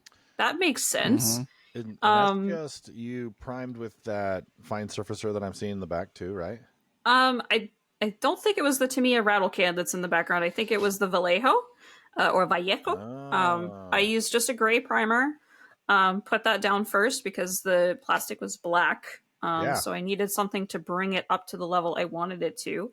I'm seeing that, and I'm kind of impressed with how much you had to transition that to restart it. So yeah, I had to prime everything, and to go back to this guy, there is this. This is the like Dark Army or whatever. It's part of lore, but that dark green frame or that light pukey green flame. Oh, On the inside, yeah. I had such a love-hate relationship with it. I was like, on one hand, yeah, it does kind of look cool, but there's just this lime green inner frame, and I was like, everything has to be painted. There's not a single component of the Zoid that didn't get touched with paint, because I couldn't have any of that green shining through. Because I decided that I wanted to go with a lot of paint jobs I had seen for custom Zoids were going for like either shiny new or kind of just more like modern paint schemes. And I wanted to kind of bring it into like the military scene because I started with military. And I was like, I'm going to paint it up like an Abrams tank, like an M1A2 Abrams. And Abrams just has this desert gray scheme. And I was like, okay, well, how do I bring that out? And that's kind of where I came to the idea of doing some really dark brown pre-shading. And then when I put that desert sand on top, that warmth would come through rather than having just black in the background. So did my pre-shading. This was after I had some of the desert tan on there, and I was doing some weathering up because I wanted it to, like, combat Zoids on Z these days is not necessarily so much oceans as it is desert. It's definitely going through a warm period in its life. So a lot of altercations and stuff happen in desert scenarios that I was like, okay, desert camo would go well, but I wanted to make it look like it's been out there for a while and it's just coming back. And something I like to do with a lot of like my models is tell a story. And I was like, okay, he's been out there a while. He's like leaking some oil. Combat Zoids, they must be maintained by people or they die. Whereas wild Zoids were much more self-sufficient, but now they must be maintained by a person. So he's definitely in need of some maintenance. So I weathered him up. This was kind of my life for a while of everything's on a stick, and to me a weather palette and streaking grime and dust effects, and to me a panel liner, and I just kind of wanted to go all out on it. Yeah. Did you remember how many hours total this project took? I would probably, and of course, like in true me fashion, I was like, oh, I've got time to prepare. But the show that I was trying to prepare it for was probably within a week. So it was a week of working on this every single day from sunup to sundown. Waiting for paint to dry. Immediately as the paint dried, we're doing something else. What can we do for the guns? What can we do? Like breaking it up into different sections. So every single project is a crunch. I need to get better at this, but so yeah, I weathering, all kinds of crazy stuff happening in the background. And what paint did you use for that sand color? It was Tamiya sand yellow. Tamiya, what are you called? Okay. It's just such a desert beautiful yellow tone. Such a beautiful tone. Proper. Yeah. It fits this color. And I'll let you keep going, but it just fits this build so well. Yeah, and I used a red brown for the pre-shading and everything because I wanted to really bring those tones up. I actually didn't do any post shading with it. I kind of wish I would have, but I wasn't quite confident with that part yet, and I didn't want to cover up too much pre-shading. But these were once we were getting to the decal stage. Just that desert tan and trying to, I was going full send on it. Yeah. And I definitely felt a couple of times that I was in over my head. And you used the decals that came with the Darkhorn? Yep. Okay. That's the DPZ-10, all of the water slides that came with it. Are there like third-party Zoid decals out there? There are not currently, but I'm hoping to change that at some point. It's kind of one of my back burner projects, but it's still in its concepting phase. But this was so for the viewers at home, I got a weird little idea in my head. I was seeing armor because I was looking at people that were actually doing Abrams tanks as well and seeing how they painted them up and everything. But people were saying to get like nail film because it had that like reflective property to it. Okay. And I cut that out really, really tiny and inserted it into the sensor units on the machine, and kind of has this nice reflective texture to it. So as the sensor is looking, it's kind of it's like foil. It's that kind of. Zoom in on that? Can you scroll? See if you can zoom in on that. Yes. Oh my god. That's really cool. Yeah, it was so stressful because cutting something that tiny, having it, Sure. And it wrinkled up a little bit on me, which I was like, I wish it would sit flat. So that's something that I want to try for next time when I do sensors. I want it to be flat. I like it works. Yeah. I like the wrinkle. I like the wrinkle because it the light reflects off it differently where it wrinkles up. You get, it almost looks like a swirling, oily kind of look, and I really like it. Yeah, but it was nail film from like the beauty section. So I found just a green beauty film and used it there.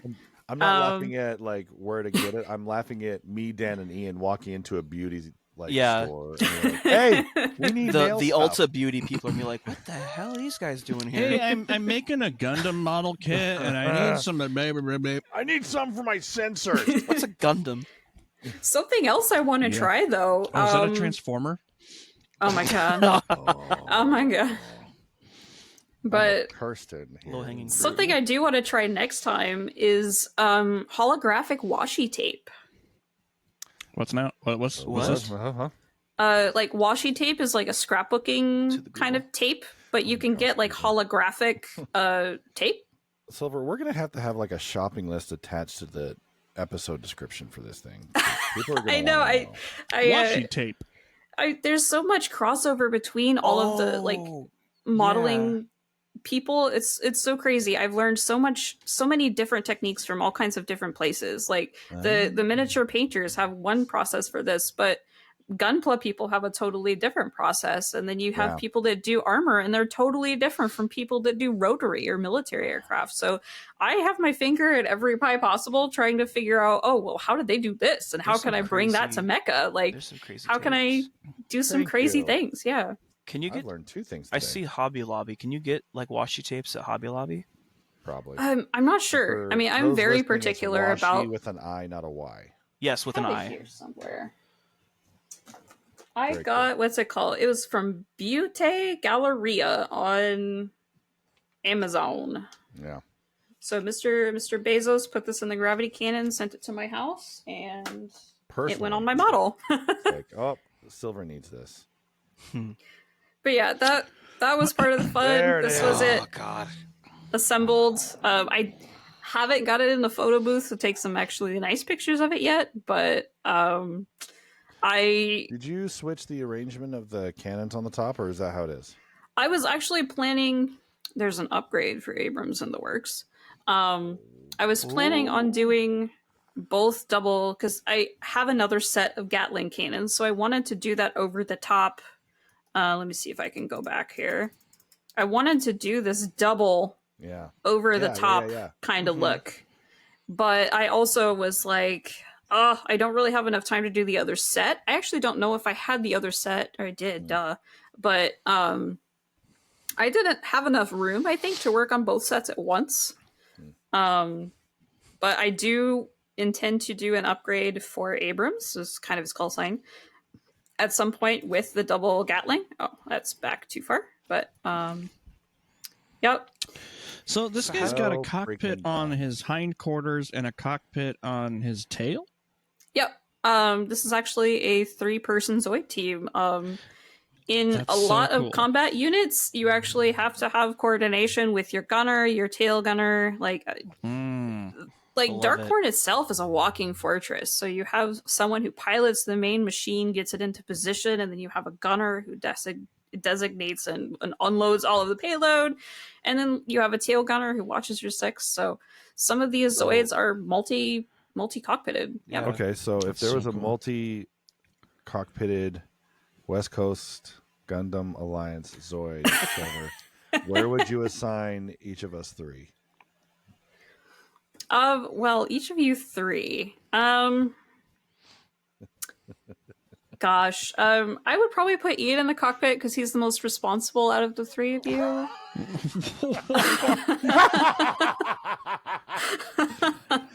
So I would definitely say that. Boy. You're gonna Okay, this Seattle trip's gonna be rough.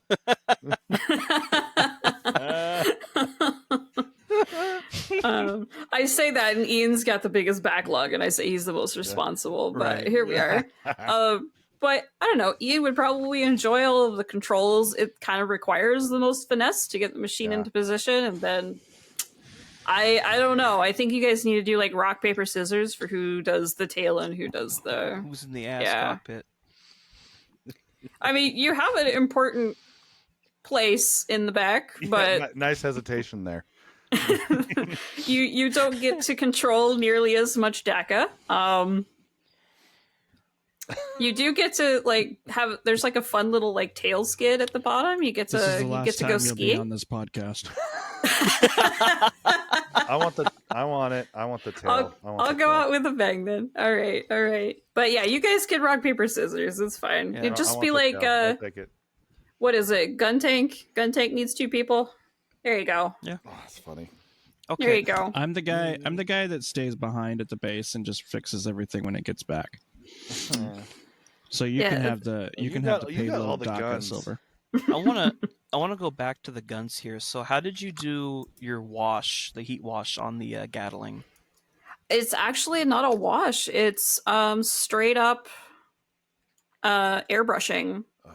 So what I did, there's the sensors in action there there.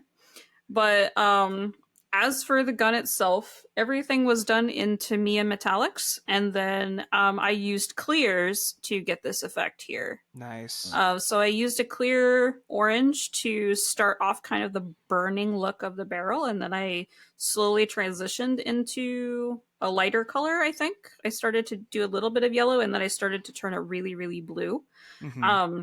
I swear USA Gundam let me down, man. I buy everything from them and then they let me down. I got a clear purple because like the purple is supposed to be in between the transition from the yellow to the blue. So it's supposed to go like yellow, orange, purple, blue. Yeah. And my purple didn't come, and I was like, you know what, we're just gonna send it. So I kind of did that, but I also, at the very tips of the barrel, did a little bit of the Tamiya weathering palette. Yeah. Love those palettes. Very cool. Nice. And then I actually saw a lot of people commenting on like this section on the barrels themselves. This is just the Tamiya aluminum and then Tamiya clear smoke. Just to darken up those sections of the barrel and make it look like those sections of the barrel are transition periods. Shading? Almost. Yep, it was post shaded. I'd love to go back through and add a little bit more detail in the gun. I can't remember who exactly. I know it was me and some other people were doing the judging for Mecha at Mid Valley last year, and I do remember going over this one with a fine tooth comb and finding all the lovely stuff you've. Yeah, I think I've lost twice to you. Now that I think about it, Silver. I'm sorry. What did this take gold at Mid Valley? I won in the category last year for the Mid Valley, and then I took 3rd in the People's Choice in Cottage Grove, and then I won in 2024 with the Rod and Speed Show as best mecha in my category. But so he's got a few awards under him now, and I'm trying not to get a big head about it, but it really felt good because this was my first one, and it all kind of came together, and the hard work paid off. And you've done a great job on this. Yeah, 100%. It's a great kit. Yeah. Yep. And this was a lovely picture taken by Dan at the Mid Valley. But gorgeous. Yeah. So that's another thing. Spoilers. Spoilers. I did want to share briefly. Dan said, "Come on, go forward." My forward button is my back button. That's confusing. I did want to. These were some of the other Zoids that I got. But for this guy, Dan said that he had, like, in previous podcasts, I'm a listener. Dan said that he kind of had like cool down sessions of where he does something to kind of zen and relax after doing a really big build. And the Zoids Wildline is kind of that for me. Nice. They're really easy to put together. No sprues, no crazy glue or anything to put together. They're just snap built, motorized. So 135th. Do all the parts just come in individual bags Like then? baggies, All cut out? Yep, like they Lego? all come in bags, and you just follow your instructions. Okay. No, Damn, no that's nippers, no marks. nothing. No nub marks. It's the G frame of the Zoid line. Yep, but okay, so this kit, this paint job you did here is what sparked me to start doing candy coat matte finishes. So thank you for inspiring me with this. Oh, well, you're welcome. I thought you were talking about Abrams when you mentioned that, because I think it was a satin finish on the guns, and it wasn't. It's this guy. I saw this guy at that model swap we went to, and I was like, "What on earth? This is like candy coated blue, and it's matte covered." And I was like, "Huh?" And now it's like that's all I want to. Anytime I do candy coat now, I always want to do matte over it because it just looks so rich and deep. That's how I did the that's what inspired me to do the Kshatriya in red matte candy. So that's so crazy because this was totally unintentional. This paint job was totally unintentional. Happy I had accidents. actually so the paint job that's in the front, for those of you at home, it's kind of a dark metallic blue. And then behind it in the picture is actually like the kit as it comes in like this really bright blue plastic with hardly any kind of detail to it. It's pretty looking though. Yeah, it's fun. A lot of these wild kits have a lot of opportunity to do kinds of crazy stuff with them. But this was actually a gloss black with a pearl blue. But at the time, I'm still learning paint and how everything mixes together. The pearl blue came out so much darker than I thought, because I was thinking it was going to be that brilliant color that was pretty much the same color it was on the model to begin with. I just wanted a metallic-y pearl color, kind of color, and it came out dark, and I was like, Yours is better. But I kind of, I actually don't know if I matte coated it. I don't know what I did, but it came out looking quite matte. It clicked something in my brain and made me start thinking about like it made me start thinking completely different about top coats and how they affect what's underneath when it comes to metallics. So yeah, there's so much kind of wacky ways the paint affects each other. Like if you put it over white and if you put it over black, you're going to get two totally different colors, depending on the transparency, of course. But that's just some of the fun stuff that I've been up to. Very cool. So very cool. I want to go back to maybe it's a biology question for the Zoids. Sure. Looking right here at your dark horn, Mm-hmm. the little dark green circular pieces that are on the legs and the cheeks. Mm-hmm. What are those? You know what's funny? I I'm remember glad on the you older asked. kits they spin with the motor and move Yeah, and they stuff. have that too. So what's so funny is there's actually a lore to describe why they have these kinds of caps on them. So all of these pulley caps are servo motors. They're mass-produced servo motors that so all of the joints of the mechanical body can be maintenanced on the fly, and if one breaks, you put another one in. So they're actually supposed to be servos. Okay. So I know on the older kits they are like poly caps. They're soft, rubbery. Mm-hmm. Are these hard plastic on the HMMs? The HMMs are usually a hard plastic. Yeah, I don't think I've come across any. So they've gone away from the soft poly cap things for those servos. These hunter wolves are actually a soft poly. Oh, so all of the wild line are soft capped. Yeah, and most of the HMM line is hard capped. I don't think did they give you off any the top of my painting head over top of them? No, they were nice. As long as you don't deform them too crazily, they paint up really well. I did primer them to make sure that the paint stuck. Yeah. And because I was going metallic with these, I did prime them with the Vehicle Gloss Black, which is somewhat of a polyurethane coat as well, so it's kind of stretchy. It would stretch with the cap itself if you did deform it. But so far, I haven't had any problems with them cracking or. But it probably helped to have the cap chipping on or anything the like parts that first before painting, just so they're pre-stretched. Actually, I took them all off of the model and painted them all on sticks. Oh, and then put them back on the model. I'm glad they worked out. No, crazy.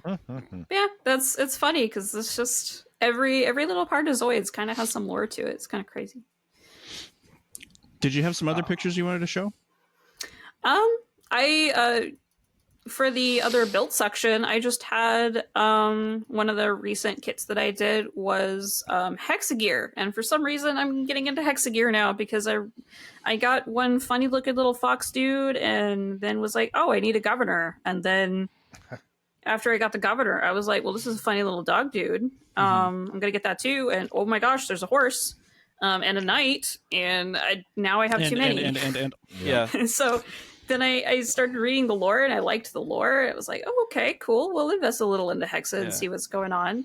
But on top of Zoids, Jess is our or Silver is our resident like Kodo expert too. We always ask her about the Kodo Bakia stuff coming out. Yeah, Silver, you keep mentioning lore. Is it your steps like quickly? Do you like see something? Oh, that's cool. Learn about the lore, and then it becomes make or break, or is it mostly just I just like kits? I do just kind of like kits to a point, because if it's like really, really cool and I can think of my own little headcanon for it, that'd be fine. But I find myself really attached to stuff that has deep lore, deep meaning, something that I can form an attachment to. And that just makes the modeling so much more fun, is like when you know the lore of it and you're just kind of more invested. Definitely. Very cool. So, yeah, so I was looking at all the Hexagear lore and learned about all of these guys and was like, oh, this is cool. I want to try to do the horse and painted up the horse. And I'm still not sure if I like it, but... this won an award, though, didn't it?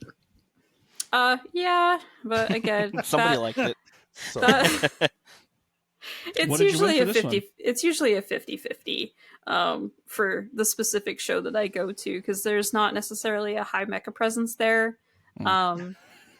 They're mainly car guys. You didn't want us to come, I remember.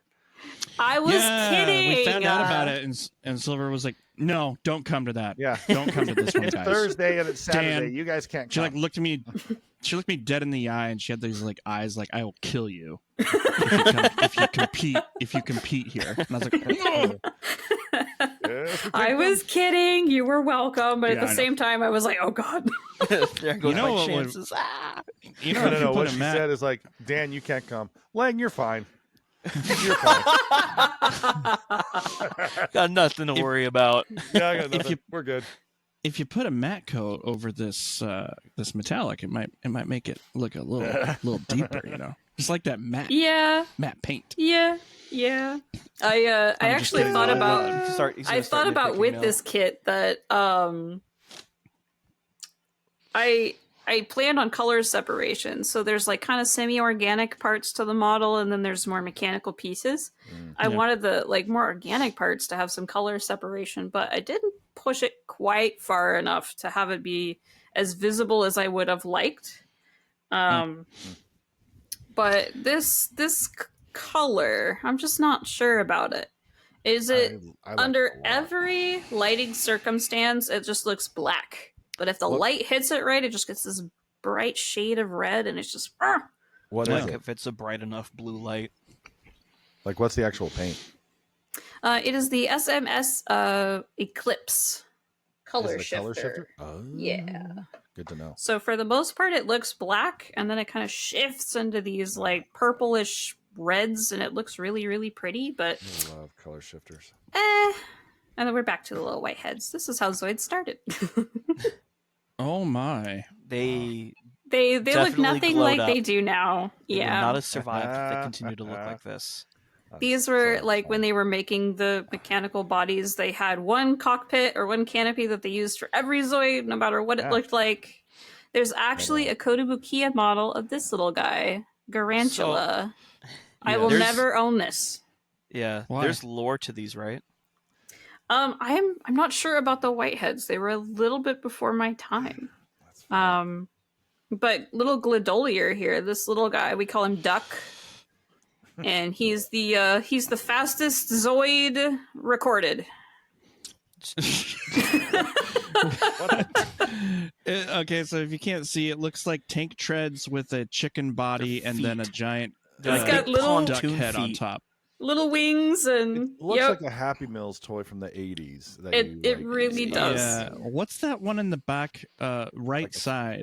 This little guy, I think it's some kind of sea Zoid. Yeah, that's cool looking. Does it actually, because I know some of the Zoids, the aquatic ones, they actually provided like foam inserts for pontoons. Does this one actually swim? Oh, I'm not sure. I remember the coelacanth one was wind actually aquatic. Yep, they're all wind-ups. All of the old Zoid line either has a wind-up motor or a battery-powered motor. Oh, they're like the huge. All of them have a gimmick. Batteries, the big. Yeah, there's some that have the double A's, but then when you get into other ones, I think there's a couple that have like C batteries. I bet this is starting to give me the nostalgia feels a little bit, because when I was a kid, there was a show called Robotics with like an X it was like Legos and Zoid kind of put together, and they did have wind up toys. It was probably the predecessor to some of the ideas for this. Yeah, I mean, like it was. So many people say they're Zords from like Power Rangers. People say they're Transformers, but Transformers is younger than Zoids is. But yeah, not by much. Not by much. It's like a year. Yeah. But come on down to the 80s. We've got Zoids. 80s tried a lot of toys, a lot of robots, a lot of stuff. Sorry, GoBots, couldn't make it. Well, thanks so much, Silver, for taking us on that tour of Zoids. Like, I'm enlightened. Yeah, I've already got eBay pages open. It excites me, man. Like, I love model kits, but I also like hearing about like why the things are the way they are, and again, having someone as passionate as you are in our club, like we are so fortunate to have somebody like you in here bringing in this extra bit of flavor into an otherwise stagnant Gundam fest. Mm-hmm. Well, I mean, you guys have so much. You guys have so much to teach me too, because I finally started watching like the movie versions of the first series and starting to break into the Gundam. You're ahead of me a little bit. Yeah, they're not bad. The original 3 movies, they're not bad. They're definitely aged, but they tell a good story. Yeah. Yeah.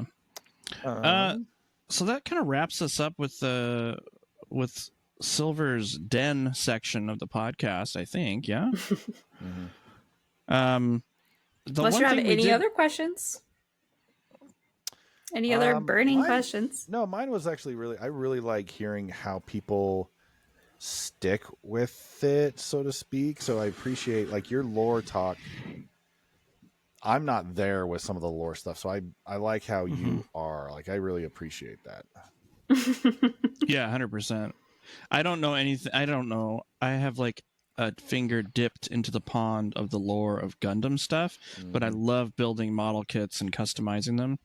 So like, Ian and others in the club are always teaching me stuff about like, oh, I'm like, I'll be building a kit and Ian will be like, oh yeah, well, did you know this and this and this and this and this about the kit? And I'm like, oh wow, this is really cool now. So like that extra lore chunk that a lot of people have like adds so much fun to the hobby too. So yeah, it just kind of helps you connect with it a little bit more, in my opinion. I need like a nice connection to what I'm working on, and I have to be interested in it, otherwise I wouldn't have fun doing it, so for sure.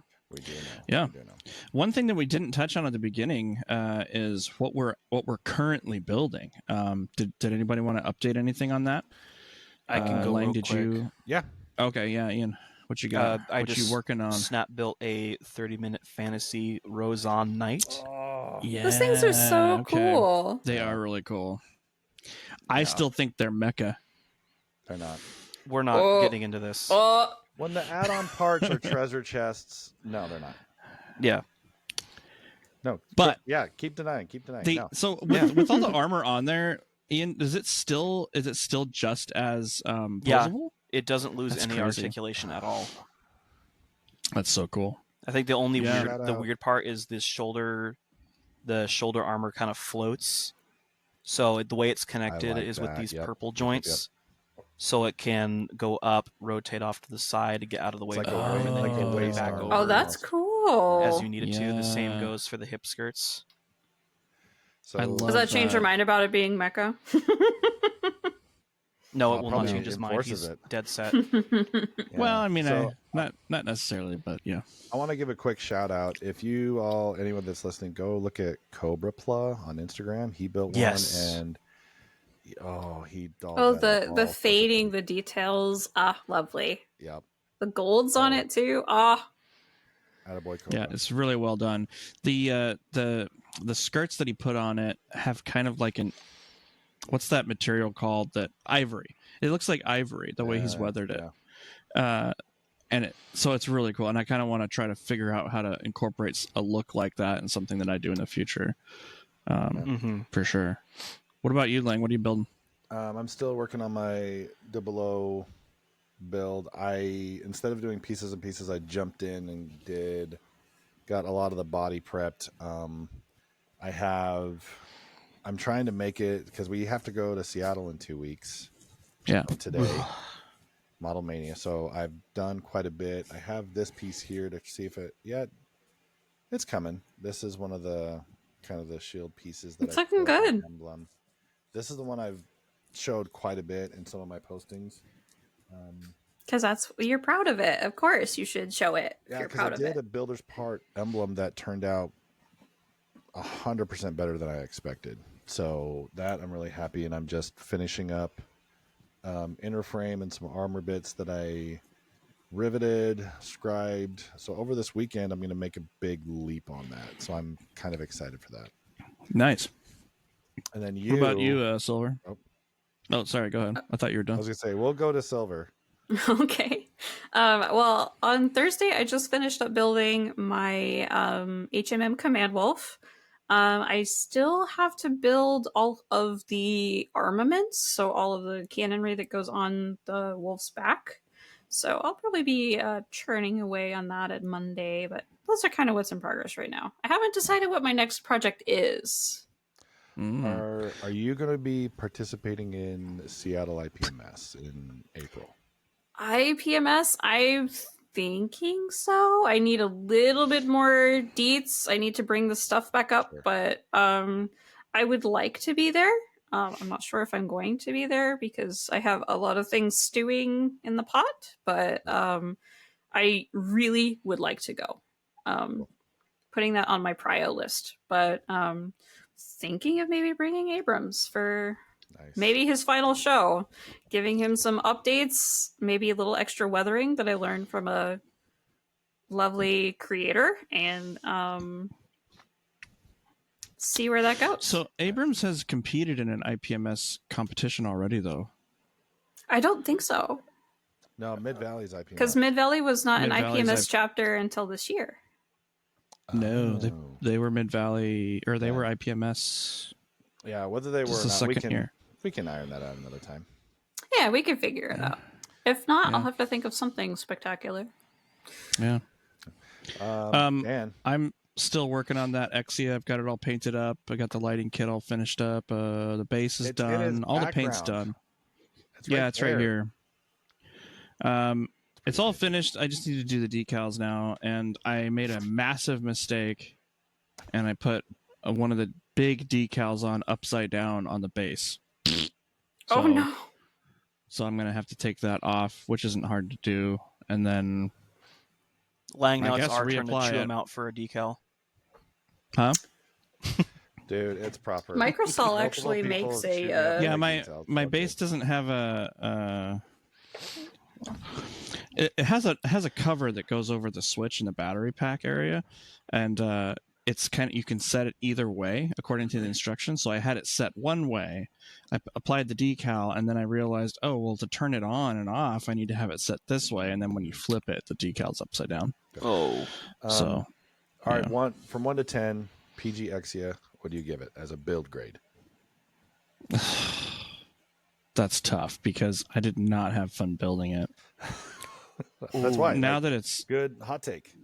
Now that it's finished, like, it looks great. I mean, it's undeniable. It looks amazing.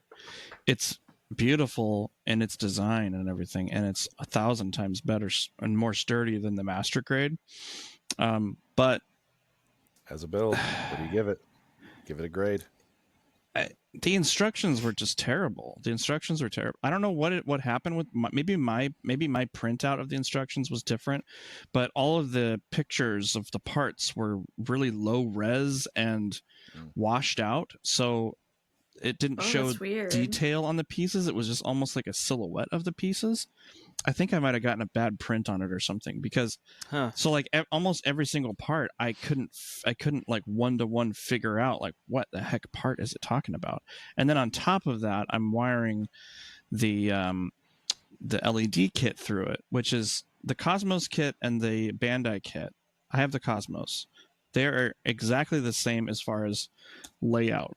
Mm-hmm. The only difference is the lights inside and the program box that it comes with are far more advanced and do multiple colors and all those animations and stuff. But otherwise, like form-wise, they're like mechanically, they're exactly the same. Mm-hmm. So I was able to use the Bandai, on their website. They've got a archive where you can pull up directions for any kit out there that you ever lose the instructions for. But since mine didn't have that because it's a Cosmos kit, I was able to use the Bandai instructions. And the Bandai instructions show you if you already have built the kit, then it shows you how to disassemble what you need to in order to install the lighting kit. That's handy. Oh, that's cool. Which is cool if that's the process that you're doing. But if you're going from scratch, from zero to built with lights, you have to fill in a bunch of blanks. Yeah, and Cosmos doesn't have build instructions for their lights. So you always have to rely on someone's YouTube video. Yeah, so it was terrible. Like the engineering of it was amazing. The way it all fits together is amazing. Like, again, like Bandai just kills it with that type of stuff. But the instructions, my experience personally, were just so bad that it almost, like, I hated building it. And I've never hated building a Bandai kit before. So, but as a model, I'd give it 9 out of 10. Beautiful, wonderful. As an experience, like, the process of building it, I'd give it like a 6 out of 10. Is that just because the work that you put into it? Or do you think if somebody just snap built it, it'd be much different? Yes. Part of the instructions that actually show what you're doing. Yeah. Part of the problem for me was because the way that I do all my kits is I snap everything out, sand it, and then sort all the pieces. If you're going piece by piece by piece, where it's like runner A part 23, okay, yeah, obviously it's runner A part 23, and then boop, there it goes. But if you're looking at a laid out thing of like 150 different parts, and you're trying to find a runner A5 piece 3 just by sight based off what the instructions is showing you, completely different experience. So like if someone was snap building it, it's probably, a lot higher score. But I gave it a 6 out of 10 because I was doing the lights, I was doing it backwards, I was doing it frontwards, I was doing it like an idiot. There you go. Long story short, don't listen to Dan, try it yourself. Yeah. End result is great. Great result. Yeah. So how about we just jump into, instead of talking all about us, we help everybody else out. We have a couple of advice questions this week from Instagram. If you want us to give you advice, because we have absolutely no right to do so, no certifications, no licensing, but we feel we can do it. Send us messages on our respective Instagrams. For Silver, you can send a message to Silver on Twitch. You can also email us. I forgot. Just send an email to westcoastgunplawalliance@gmail.com. One word. Let us know.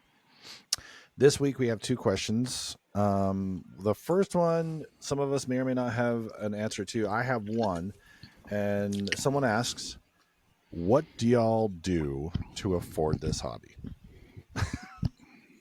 Which Oh, is goodness. it's kind of a legit question.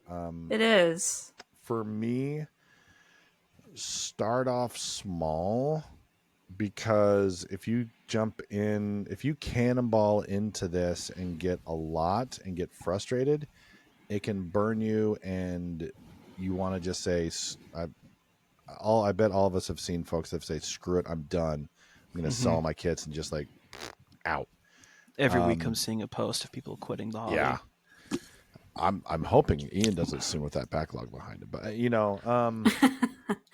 just because Lang wants dibs. Yeah, I want to buy. I can't buy it. No, I would say for people, look for some. You've got to go slower. Don't buy the nice P Bandai stuff right off the bat, thinking you're going to customize, thinking you do all these things. Don't do that right off the bat. I've found situations where I've looked for folks that are just selling a lot of build kits, and I work with those. If you're doing it to collect, go collect. I understand that can be a little iffy, and you want the boxes. They're rare. Great. It's a collectible. But if you're doing the hobby as a painting creative outlet, don't get the most expensive one, in my opinion. That's how I afford it. Like, I found a guy got me 6 HGs and a couple of master grades, and I got them for $60 one time, just because he was just like, they've sat in my backlog for too long. I want something to happen with these. I'm very fortunate that I've given away a lot of my customs in Fample freebies, and people want to support that. And I've actually gotten a couple of kits now that people are saying, "Hey, here, please just do something with this." And it's like, great. I have a bit of an outlet. So for me, I've worked hard to kind of share, and because of that, I've kind of reaped the benefits from it. So that's how I afford it personally. Who wants to go next, if anybody? Sorry. Go ahead, Dan. Go ahead. So I do commissions. I do Gundam commissions. I have an Etsy store where I sell painted miniatures for a game called Hero Quest. Those 2 things can give, large cash injections, which I can then in turn put right back into the hobby. For me, though, outside of that, if you're wanting to get the most bang for your buck for your investment of money in a model kit, you really have to, like, if you're on a fixed budget, you really have to elevate what you're doing with that kit. So the amount of time you spend with, let's say you pay $50 and you get yourself a master grade kit. You can snap that together in a day, and then your $50 is spent and your experience is over. If you if you go out and you buy some Tamiya Weathermaster, which is like, I think it's like $5 or $6, you can spend another like 2 or 3 hours messing around with it, learning how to do some simple weathering. Buy some paint pens. That's another 2 or 3 hours. Buy yourself some panel liner. That's another 2 or 3 hours. So you can take an experience. If you go like dollars per hour of a kit, you can take your experience that goes from a day into like 3 or 4 days, and you just get more, how I call it, bang for your buck for your model kit. So obviously adult money is nice. That also helps a lot. But I always try to milk every kit that I have for all it's worth as far as customizing and stuff. Now you can go out and buy a high grade and build yourself a high grade army, like a whole bunch of high grades. And there's some high grades that are really great for detailing, namely the new Netflix kits. They have so much surface detail and so much opportunity for you to get even more out of it. So you can pay I think it's like $25 for those Netflix kits, and spend hours just messing around with detail on those things and getting them like fully customized. And it doesn't take a lot of skill, especially with Tamiya Weathermaster. to just make those things pop big time. And you mess around with that while you're watching anime. It doesn't take a lot of extra, like I said, skill, but it adds more time into that kit, more bang for your buck. So that's what I would advise for affording the hobby, if that makes sense. Take a little bit more money and buy some extra tools to add more stuff to your kit. Get more bang for your buck. One of the things I was thinking out is maybe just kind of address what you're looking to get out of the hobby. Like what are you looking to do? Or do you enjoy building them, but do you not enjoy painting them? Do you enjoy painting them but not building them? Do you enjoy the entire process? Are you a big customizer? Are you wanting to go crazy?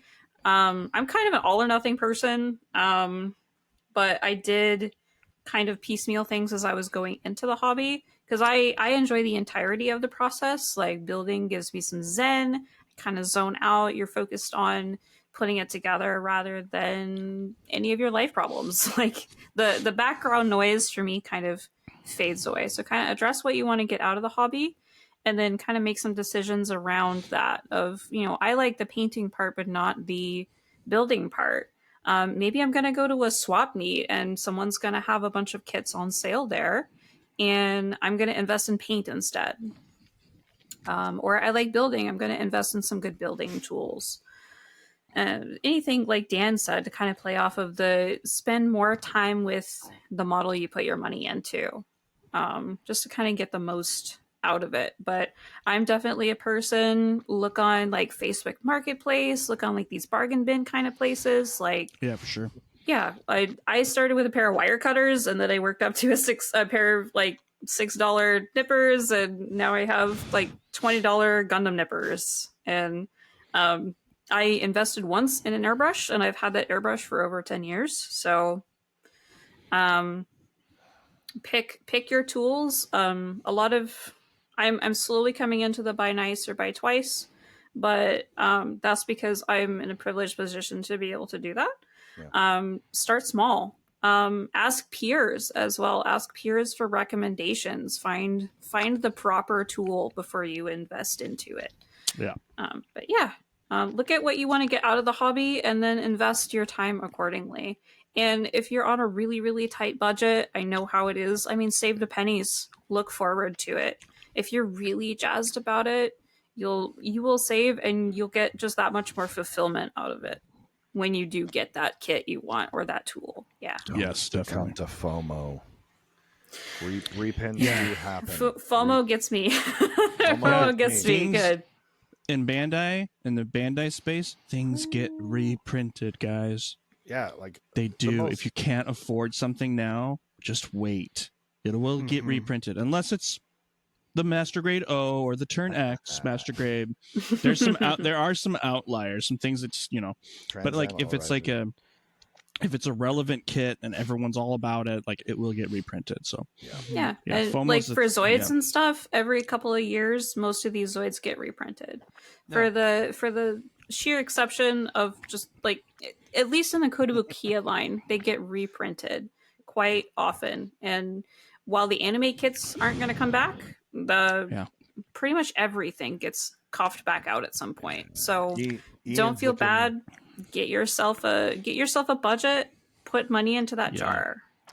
Yeah, Ian, I see you looking around your room, realizing how much FOMO you've succumbed to. Yeah.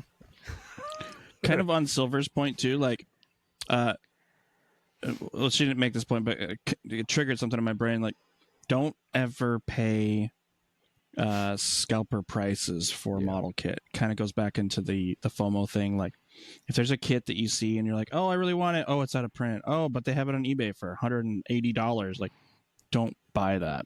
Yeah. Just wait. Get yourself a bunch of friends who will buy it for you. I have gotten extremely lucky. Like, if you are shopping for a specific kit, maybe at night, just check your sites really quick, see if it's come back into stock. Some places actually have in-stock notifications that let you know if they get anything random in. Like, for me, the Evangelion 01 with the transport unit, I had like a notification kicking around on USA Gundam Store for maybe a year and a half. All of a sudden, they got some in stock, and I got a notification. Boom, got it. Yeah. Set up notifications when you can, and you never know when you're gonna get lucky. Like I'm a big thrifty person. Like there were first edition prints of like the Shadow Fox, and there's like the Gun Sniper Lena special that goes for a lot of money these days because it's never going to be reprinted. I got it for like $50. Yeah. You just have to get lucky in one that someone doesn't know what they have, but at the same time, like it was there and boom, it was mine. Just like be on the lookout for sales, be patient. Sometimes it will just fall into your lap. Yeah, and the same point, I think we've all spent above scalpers for some ones we really wanted. Sure. But yeah. You've got to wait. I waited on my first PG for probably 4 months watching it and watching it and making sure, like, seeing the prices on it. And I finally pulled the trigger after I like really planned, like, yes, it could be reprinted, but if it did, it would be extremely surprising for a lot of folks. So yeah. And I guarantee you that every builder has a Holy Grail kit. And it feels really good when you get that Holy Grail kit, but after you get the Holy Grail, there is another Holy Grail. Yeah. Like the cycle never stops. Like he is gesturing this backlog. The cycle never stops. So just have some patience. And I by no means have a very lucrative career. I just make it work. Yeah. Next up on a question was another one. This one I'm not sure. I'm gonna take it where I want it real quick. They just asked, what are some techniques that you'd like to see the Gundam space, like see in the Gundam space, I guess. Technique, I think you guys can kind of take it, whether it's a company supplying different materials or tools to use specifically for Gundams. Personally, I would really like to see Bandai or other companies do more specific show hangers.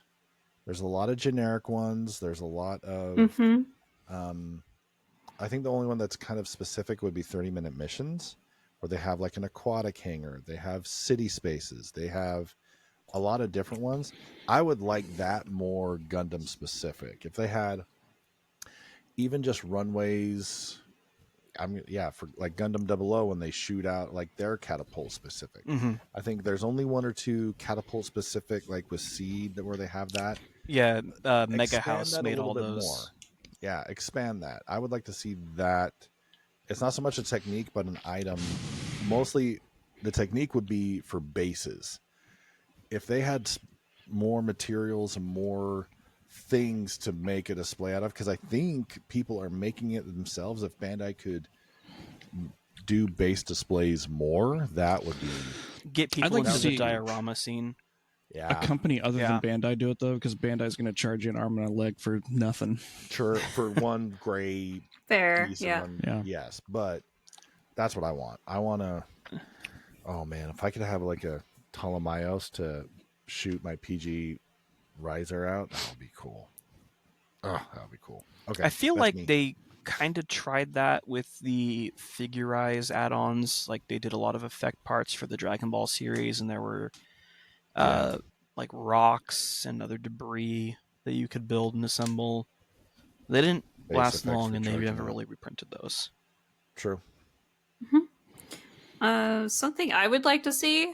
I would like to see like Gunpla and stuff painted using like miniature figure painting techniques, like glazing. It's a big kit, yes. Like airbrush will get you so far, but I would like to see like someone kind of go either non-metallic metal, or I've seen it but very rarely, like just miniature painting techniques on like a Gunpla or a Playmo. That would be fun. And I also really enjoy the cell shading stuff that people do. That part's really fun too. You'll probably see it when they bring out the miniatures for starters, but there's also another, I want to say, Mayhem Modeler on Instagram. He does that. There's a few guys on YouTube that do it too. Yeah. And it's hard. I wish I could. I mean, there's also the miniature game coming for Gundam, right? That would actually be kind of fun. So you could, So you could paint up the miniature figures in a miniature figure style. That'd be fun. I'm definitely going to look towards the Warhammer guys for tutorials and advice on that. Mm-hmm. Yeah. Dan? Or Dan. I mean, techniques like modeling techniques. I think everyone's kind of doing everything right now. Things are starting to become less about like, you know, armor and airplanes and Gundam and Zoids, like all separate different modeling techniques. Like most of the modelers that are customizing nowadays are trying to just do it, like they're a lot more open, and IPMS is a lot more open. Like their members are super open about like their techniques they're using and stuff. You can apply those to any model kit. So like techniques wise, like I feel like people are really already doing stuff. Like now someone always comes along and does a new thing, has a new style that they're going to invent, you know, and until that happens, we just got to wait for it, you know, to happen. Get it at Hobby Lobby this weekend. We have Dan's special Gundam resin where you can put your Gundams into resin. Yeah. Dan branded acetone where you can melt your Haros. Yeah. Sorry, Wolf. Yeah. So that'll be the next abstract art Dan's exhibit. Goop. Innovators are always interesting and fun to see what they're going to do, and so, you know, we're just kind of, as a community, we just wait for someone to do something crazy. Yeah, I mean, I think the reason that Abrams did so well is because I didn't stick with like the traditional normative paint job. I took things from armor and applied it to mecha. Yep. So yeah, that's an interesting question. It makes me think, like, and the way you answered it, Lang, is really cool because I didn't think about it like that. Like, what could companies be doing more of? Bandai is doing some wild stuff with the way that they're doing injection moldings on a single runner, you know, like multicolors inside of a single part. Like that stuff's bonkers. The more we see that, like some Ultraman kits are doing that. The more we see that, the more we're going to start blurring the lines between like snap builders and customizers. I need to break Silver and show her an Ultraman. Yeah. So like people like 10 years from now, I'm excited. Snap builders aren't going to be, I mean, they're going to be making stuff that's like customized just straight out of the box. Like the snap builder experience is in for a wild ride over the next 5 years even. Mm-hmm. So like, Bandai, just keep it up, buddy. You're doing great as far as innovation goes. That's a good thing that Bandai is doing. So yeah, but that's all I really got about that. I would like to see what for like new tech was it again? New techniques. What are some techniques? Yeah, I would like to see more. What's so funny, Lang? Nothing. Okay. I would like to see more like implementations of like ways to play with the model kits, things to do with the model kits after you're done. Like Bandai's been doing that Gundam Metaverse project where they're actually making a VR experience so you can actually scan your model kits and finally bring this build fighter stuff to life. I would love to see them buckle down on that because there's not been a lot of news. Well, if I could sit in the cockpit of a Zoid I just built, that'd be so cool. It doesn't have to be Bandai. It could be, like I said, Zoids, Kodo, just somebody, maybe a whole new line of model kits to build and then scan and mess with. Yeah, for everyone to have to buy an Oculus Quest for that or something would be. But besides fancy tech stuff like that, I would love to see more magnets in kits. Nice. Like equipping armor and weapons via a magnet would be so much cool. Like I bought magnets not too long ago because the Master Grade Full Armor Gundam, they expect you to use double-sided adhesive tape to attach the armor onto that, which is freaking ridiculous. So I'm gonna go out of my way to put magnets in that kit, but I think you can do some cool stuff with strong magnets, not weak little magnets. But I know not the baby magnets. Not baby magnets, but speaking of babies, actual neodymium. Magnets are tough because there's safety concerns with those. Okay. Yeah. Well, thank you, everybody. I think we have, broke our record for the length of this episode, so we'll wrap I'm it up. sorry. I knew No, the second y'all got me talking, I wasn't gonna shut up. I I'm was gonna sorry. say, we didn't mean that like a bad thing. It's not like, what? Since when does someone say we broke the record and think, oh crap, I broke it? No. Yeah, this is a no. good thing. Long form podcast, baby. That's what it's all about. Yeah, we'll give you something to listen to while you drive or work. Yep. Yeah. So, real quick, just as a quick reminder, you can find us up in Seattle in 2 weeks at the Museum of Flight at Model Mania. Other folks, Chloe's dad, Cobra Pla, I think Panda Plamo, and a number of others are going to, I think, Coop. Dominium. Oh, that's right. It's Coop is coming from across country. Coop. He's coming. So, I don't know. We might be able to do an episode there, maybe, guys. Think about it. But yeah, we have that in 2 weeks. You can find all of us on our respective socials. I am at Skyfire Riser. Dan, where are you at?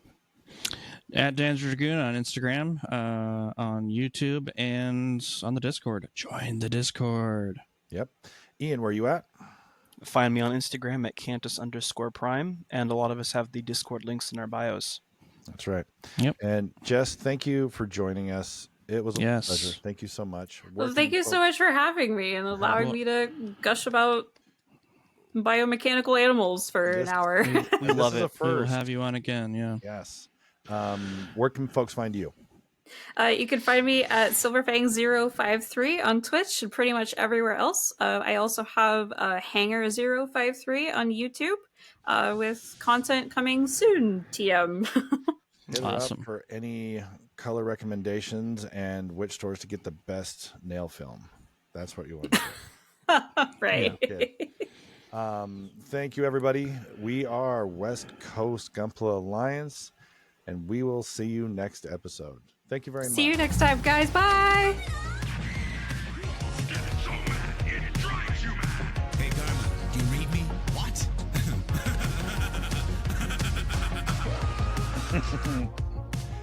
Okay, Dan, go pee. I'm still recording.